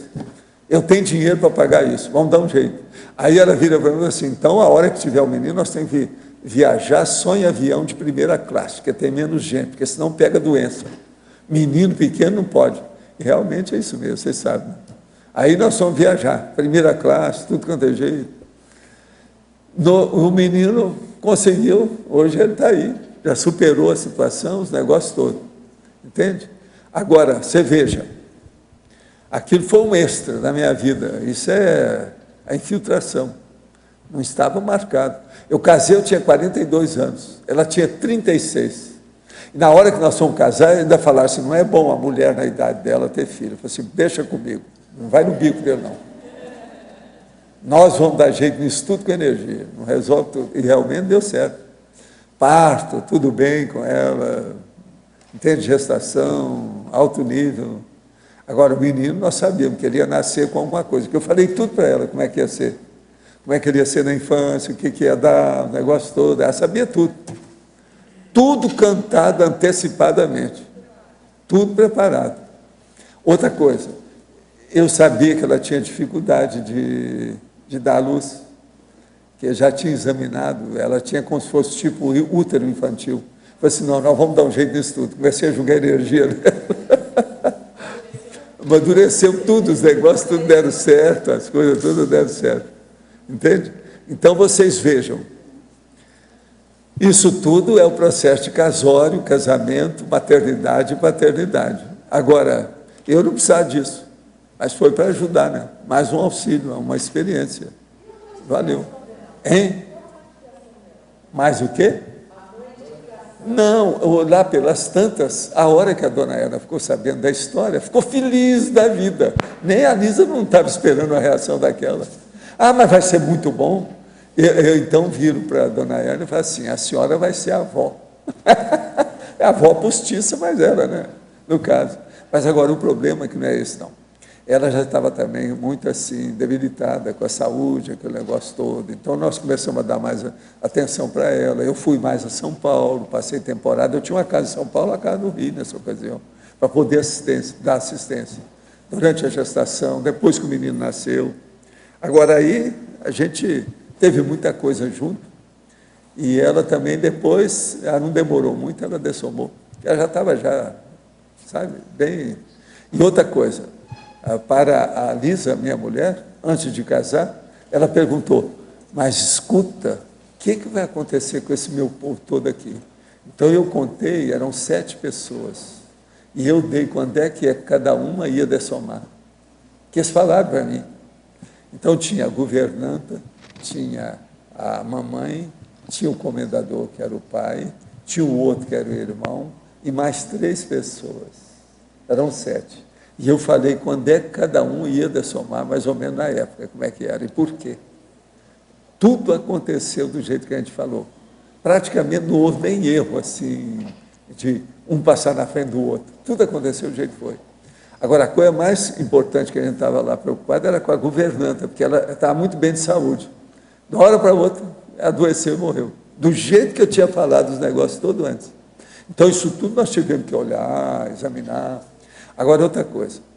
Quando a gente casou, eu resolvi, então, arranjar e comprar mais um apartamento junto do meu para trazer a dona Ela para viver conosco.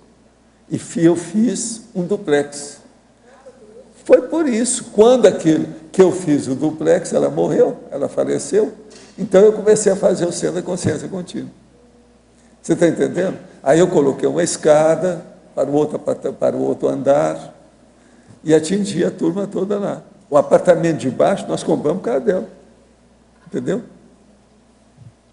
Professor. Agora, veja, hoje eu aluguei, porque não podia estar alugando, porque era muito caro, né? Os negócios lá estão muito caros. Então, eu fechei todo o andar, tirei a escada, e tem 2 inquilinos, um em cima, outro embaixo.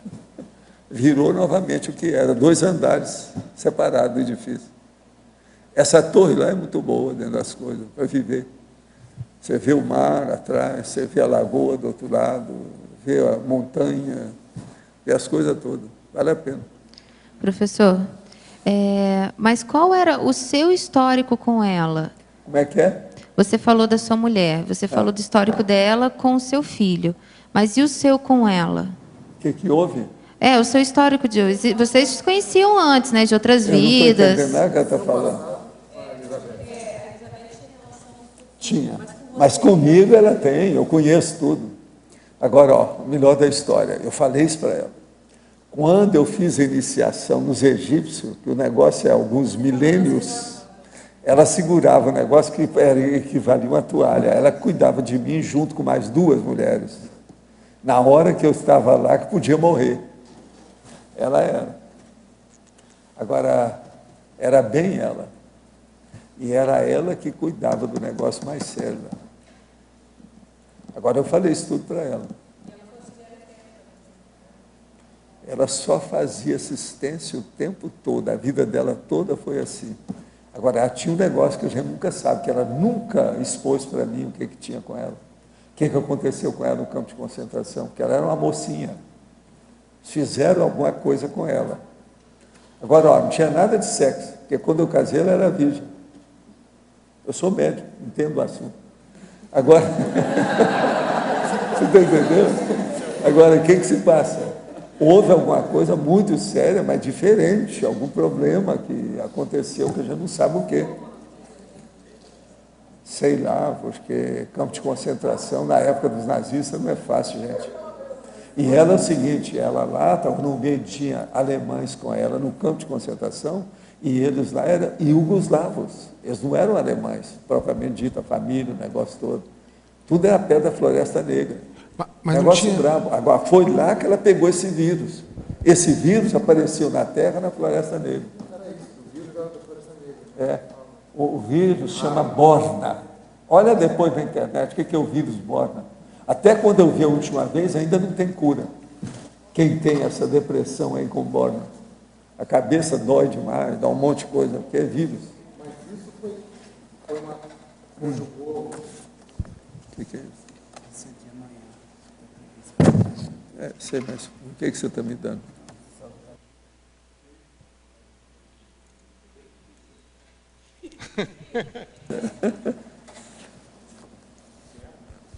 Esse aí é brabo, né? Amanhã.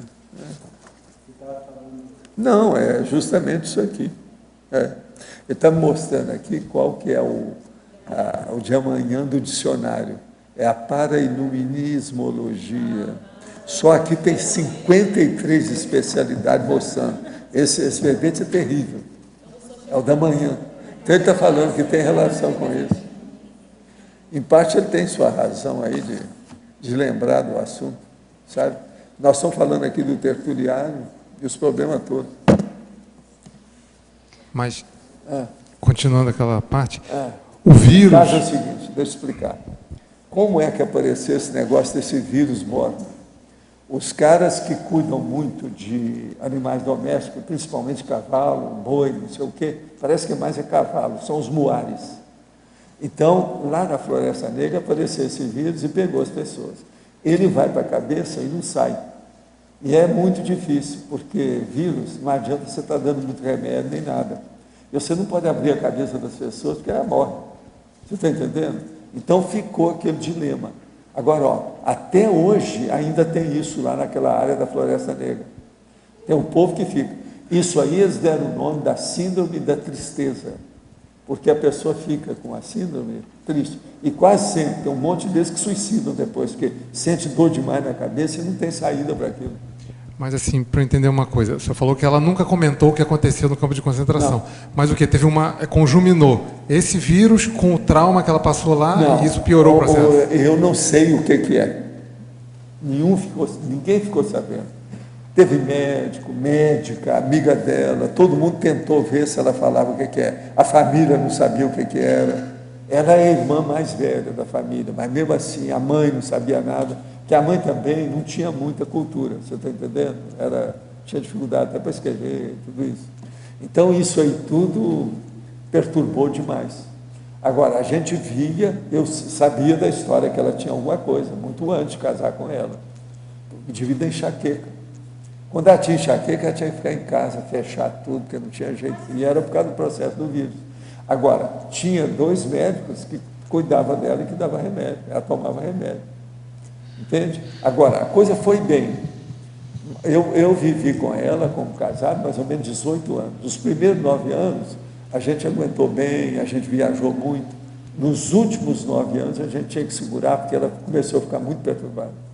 E ela ficava perturbada só com a gente. O povo olhava, de vez em quando a pessoa via que tinha alguma coisa atrapalhada, mas ninguém via que ela tinha alteração. Só eu e meu filho que cuidavam das coisas.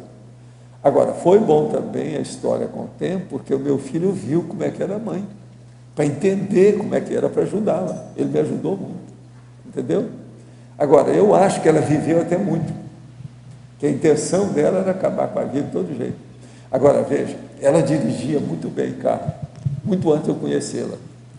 Então, o que se passa? Naquela condição, ela gostava de dirigir.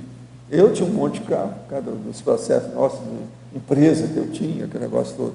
Então, eu arranjava os carros que ela gostava, tudo ali, do jeito que era. E eu gostava de deixá-la dirigir. Ela que dirigia às vezes, que ela gostava. Mas agora, chegou um certo ponto que eu e meu filho começamos a ter medo dela dirigir, porque ela, às vezes, ia julgar o carro uma ribanceira e acabar com ela. Então, meu filho ia lá e tirava alguma coisa e não deixava o carro sair da garagem, tirava uma peça. Ela pensava que tinha quebrado. Então, hoje não dá para você entrar. Então, a gente evitava que ela entrasse sozinha no carro. Você está entendendo? Isso foram alguns anos. Até que não teve jeito. Agora, eu falei assim, o negócio vai ser triste. Uma vez eu falei com ela, você não quer internar? Você quer ir para um spa? Eu passo uma temporada com você lá. Eu falei, não quero. Eu suicido. Tudo dela era assim, qualquer coisa que falava, eu suicido. Então, era um problema. Agora, ela, coitada, ela sentia muita dor mesmo, a situação era difícil. Eu julgava energia, atenuava, ela às vezes começava a dormir, mas nem sempre. O negócio era difícil com ela. Professor, o processo era físico. Mas se ela pegou o vírus, ela também não poderia passar o vírus? Como é que se pega o vírus, mas não passa? Parece que isso aí não é contagioso. É contagioso lá no lugar, é com muar, é com cavalo. Quem mexe com isso o tempo todo, e outra coisa, ela sempre mexeu muito. Era zona rural, perto da Floresta Negra. Até hoje tem isso lá. Entende? Teve gente da Alemanha aqui, faz um ano mais ou menos, que eles moravam lá perto, eu perguntei sobre isso, não, isso tudo tem lá. Até hoje não tem. Professor. Aqui, por favor. Dentro dessa fatuística aí que você levantou, da sua esposa, do seu filho, do seu irmão, cabe para mim, para um entendimento, eu estou estudando, mas tem momentos que balança tudo que eu estou pensando. A questão, por exemplo, da evoluciologia com a conviviologia, a reconciliação, qual seria, dentro da interassistencialidade, o fator que nos leva a pensar não existir vítima e algoz? Aí depende do que você está pensando com isso. Por Se uma exemplo, pessoa tem boa intenção, ela não é algoz. E nem também vai fazer vítima de ninguém. O processo é a qualidade da intencionalidade. É isso que a pessoa tem que pensar. Agora, se ela não tem boa intenção, tudo é possível. Tudo é ruim. Porque nós estamos agrupados por alguma razão no processo e ninguém evolutivo. foge disso, ninguém perde ninguém. A inseparabilidade grupo kármico é um fato, é uma lei. Então, vamos ter boa intenção com todo mundo, ajudar todo mundo. Agora, tem a hora que a gente tem que dizer não. É o ônus do não, tem que saber fazer isso. Que também é uma assistência. É a omissão também, superorbitária. Então, nós já explicamos tudo o que é, de um lado e do outro. Agora, escuta, Alvero Betógrafo, como se preparar para uma gravidez inesperada em um casal de namorados? Quais os primeiros passos para a capacitação parental nessa situação? Toda gravidez inesperada é um contrafluxo? Não, e é uma burrice, né? Nesse caso até fica um pouco... Tem sempre uma burrice atrás, explica isso aí. Eu não preciso nem falar mais disso, porque já de fato é um descuido muito grande. Agora, o que é que a gente vê? O primeiro cuidado básico aí é entrar logo com a questão médica, né? Então, procurar o posto de saúde, o médico, fazer o pré-natal direito e, ao mesmo tempo, enquanto isso, procurar estudando o que dá para estudar. Porque... Usar camisinha, pílula, tem um monte de coisa por aí afora. Mas, de fato, o problema aí hoje assim, não tem mais desculpa desse negócio, não, de nascer filho assim, sem mãe nem mesmo. Só mesmo se tem assédio. É assédio. Com assédio, tudo é possível. Agora aqui, professor, no DAC, em adendo, página 33, final da 6ª linha, se a personalidade humana desenvolve mais o autoparapsiquismo, promovendo a interassistencialidade intrafísica e intermissiva, a tendência dela será ampliar a autolucidez. Quando fala sobre promover a interassistencialidade intermissiva, desde a condição humana, estamos falando, por exemplo, da assistência feita através da estrutura verbete? Não. É através, principalmente, começa pela TENEPS e depois a OFIEX. Nós já demos todas as técnicas, tem até manual da TENEPS, eu lembro a vocês isso aí. Olha o manual da TENEPS, eu acho que você conhece. Agora aqui, professor, durante a TENEPS, meu rosto fica tremendo e vibrando. Existe transfiguração no rosto do tenepsista para fazer rapport com os assistidos, ou isso é efeito do acoplamento do assistido com o praticante? Não, é mais efeito do acoplamento. Numa prática energética na qual fui o professor, senti a mesma coisa durante o exercício de evidência facial. Evidência facial, isso é normal. Tenho dúvidas também sobre a pressão que sinto na cabeça, como se ela fosse arrebentar ou estivesse sendo apertada por um torniquete. Isso é o desenvolvimento da energia. Até hoje eu tenho pressão e contração de músculos, etc., na cabeça, faz parte. Isso é devido ao acoplamento do paracérebro, do amparador com o meu paracérebro, ou é uma maneira de extrair ectoplasma? Tudo pode acontecer, é um processo de parapsiquismo. Contração é uma coisa normal dentro desse processo devido aos pares intracranianos, dos nervos intracranianos. Professor, dos meus 5 aos 8 anos, sofri terrores noturnos sem causa aparente. Neles eu estava concluindo algum trabalho e, no último momento, tudo se destruía. Os terrores eram acompanhados por uma péssima sensação de derrotismo, profunda infelicidade e pânico. Durante a leitura do manual da ProEx, senti a mesma sensação. Então, tive a ideia de que esses pesadelos talvez fossem uma espécie de rememoração ou retrocognição da Melex vivida durante meu período entre vidas por uma possível ProEx incumprida. Essa hipótese faz algum sentido? Total. Of course. Sure. É isso mesmo. O problema todo é esse. Olha, igual a você, são milhares de pessoas, para não falar milhões. Né? É muita gente desse jeito. Agora, você já está sabendo o que você deve fazer. Hoje você não deve ter mais terror noturno, então veja a sua PROEX. Olha a Apex, que ela pode te ajudar. Isso é importante. Álvares, aqui na página 10, lá na parafatologia, o último item você coloca o auxílio às reurbanizações extrafísicas. Qual foi a ligação que você fez com o tema? Bom, a ligação que eu fiz foi o seguinte, que a partir do momento que a gente consegue capacitar melhor os pais, esses pais vão ter condição também de receber consciências cada vez mais alteradas ou problemáticas. Então, se a gente consegue ajudar esses pais a ter essa suportabilidade, a gente tem condição também de que essas consciências mais doentias, elas cheguem causando menos problema. Então, eu imagino que quando os pais estão mais preparados, também o trabalho vai ser mais bem feito, né? Então... E quando você dá a sua consultoria, né, psicológica para os futuros pais, as pessoas que estão planejando ter filho, alguma coisa, como é que você aborda essa parte de, vai vir alguém que você não sabe quem, né? Como é que você prepara, como é que você ajuda nesse sentido? Essa abordagem ela não é feita, né? Isso aqui é o seguinte, eu trabalho como psicólogo, eu não falo esse tipo de coisa lá no meu trabalho de psicologia. Então, ficaria, por exemplo, mais se uma atividade como essa do âmbito da conscienciologia for feita, né? A gente não faz. Não, mas não estou falando nem pelo paradigma consciencial. Vem uma pessoa, essa pessoa tem uma personalidade. E não é exatamente o que os pais vão planejar. A personalidade dela, o temperamento, isso. Independente de paradigma consciencial. O que a gente conversa com as pessoas, assim, principalmente os que estão lá, para a gente não cria expectativas.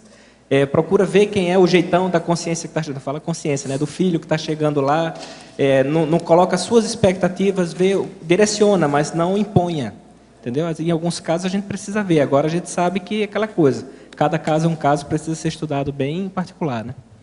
Agora, até interessante, só para você ver um caso desse, que teve uma pessoa que eu atendi, que ela foi retirada do grupo de gestantes que eu estava, que ela estava começando a ter síndrome do pânico.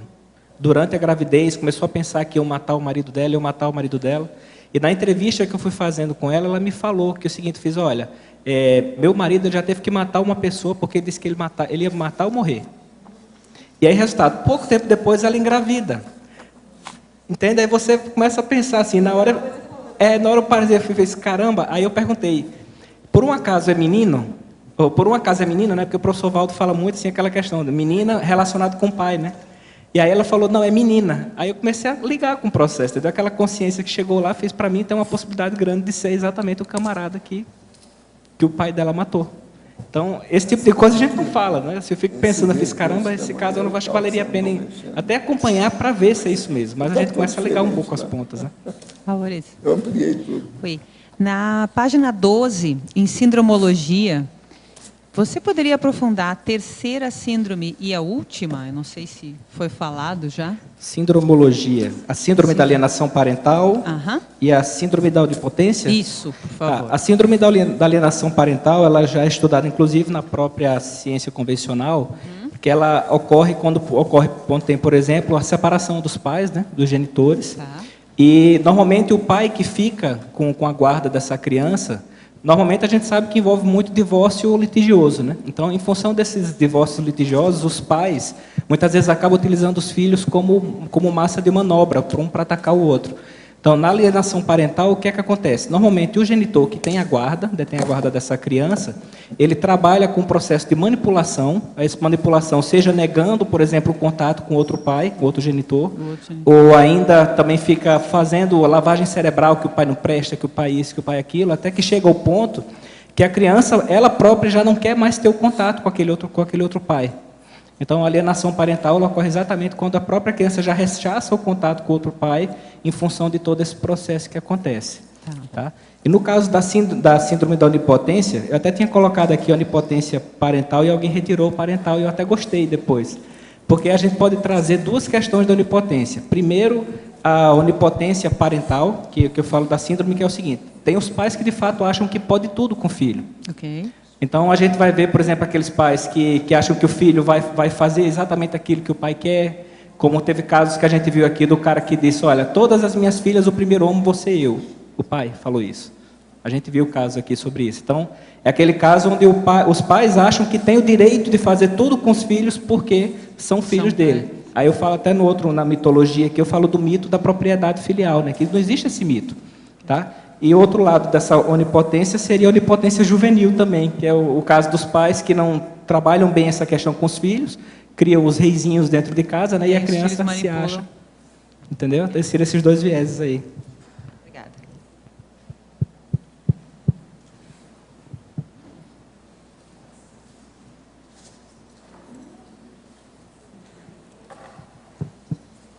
Mas, Vanessa, eu espero agora mais uns 100 verbetes seus, tá certo? Você está muito bom dentro do assunto. Seria bom. Você já tem outro encaminhado, não tem? Ah, é? Eu espero, então. Tá bom? Até amanhã cedo. Muitas graças. Os nossos mensagens. Obrigado. Hoje tivemos 66 assinaturas no livro de presente, 20 perguntas presenciais e 16 perguntas online. Os recados de hoje são da Laisa sobre a semana da Invexis, a Rosa sobre o programa Verbetografia e a Verônica sobre viagem da IAC. E agora com vocês, o Fernando sobre o programa Amigos. Boa tarde a todos. Em nome da equipe do programa Amigos da Enciclopédia, nós queremos aqui agradecer ao IIPC pelo apoio ao programa Amigos da Enciclopédia. Nesse final de semana e a semana passada, nós conseguimos 15 novas assinaturas do programa Amigos da Enciclopédia. Foram 6 em São Paulo, no ECP2, e 9 aqui no evento do Encontro dos Voluntários do IPC. Então, nosso agradecimento ao IPC pelo apoio a todos os voluntários do IPC, informando que todos devem receber um aviso do programa Amigo da Enciclopédia, uma mensagem de agradecimento e uma mensagem também informando o login e a senha para acessar o site do programa Amigo da Enciclopédia e para fazer a baixa da sua enciclopédia, fazer o download da enciclopédia eletrônica e também acessar o Holocérebro para fazer sua autopesquisa. Então, nós agradecemos e nos colocamos à disposição. Obrigado. Olá, a Sinvex, a IAC e o CIEC têm o prazer de convidá-los a participar da 8ª Semana da Invex, que ocorrerá de 15 a 22 de julho, no campus Discernimento. Eu gostaria de fazer um convite para todos, os presentes e os teletertulianos, para participarem do concurso cultural Invex Videográfica, que vai ocorrer a premiação no último dia do 10º Sinvex, que é no dia 19 de julho, na parte da noite. O regulamento para participação do concurso cultural encontra-se no site da Sinvex, www.asinvexes.org/concurso cultural. A pessoa que tiver o seu vídeo premiado, ou o grupo que tiver o vídeo premiado, ganhará um iPad 2 como resultado da premiação. E para participar da semana completa, você pode fazer sua inscrição no campus de Invexologia ou no campus CAEC. Os telefones são 45-3525-0913 e 3525-2652. Obrigada. Bom, boa tarde a todos. O convite é para o programa Verbetografia, uma nova turma que a gente vai iniciar no dia 23 de agosto. Esse programa Verbetografia também é em EAD, e ele é totalmente em EAD, ou seja, a aula semanal para tirar dúvidas, a gente também vai fazer online. E aí favorece, então, a todos que moram fora de Foz do Iguaçu. Aos moradores de Foz do Iguaçu, se quiserem fazer esse modelo, podem até assistir essa aula online aqui na sala de transmissão. Então, ela ficaria presencial. São 12 semanas. A partir do dia 23 de agosto, essa aula online semanal é sempre às quintas-feiras, de 19h30 a 21h30. As inscrições são feitas na recepção do CAEC, código de área 45-3525-2652. Então, obrigada a vocês. Boa tarde a todos. Em nome da IAC, gostaria de convidar mais uma vez para participar da viagem IAC 2012, que este ano estará visitando Itália, França, Portugal e Finlândia. A viagem será de 14 de outubro a 4 de novembro e hoje estou trazendo uma informação adicional para as pessoas que ainda estão decidindo a sua participação. Tinha algumas pessoas que estavam na dúvida em função de que também queriam participar do CIPRO, que teremos em Portugal, em parceria com o IPC, e esse CIPRO iria acontecer em maio de 2013, né? Esse CIPRO, em comum acordo com o IPC, será reagendado para 2014, então essas pessoas podem tranquilamente participar da viagem IAC 2012 em outubro e depois se programar para voltar para Portugal em 2014. Esta é uma oportunidade muito boa, já que estaremos visitando um país novo que não tinha sido visitado anteriormente nas viagens, que é a Itália, e também porque você estará contribuindo para a construção do auditório definitivo da IAC, aonde será o CIPRO em 2014. Então, para mais informações ou para finalizar sua inscrição, pode entrar em contato no telefone 45 8404 5923 ou pelo e-mail brasil@iacworld.org. Obrigada e até logo. Para amanhã teremos o verbete Antiprotecionismo Conscienciológico, a especialidade Universalismologia, de autoria do professor Pedro Fernandes. Obrigado pela sua presença e até amanhã.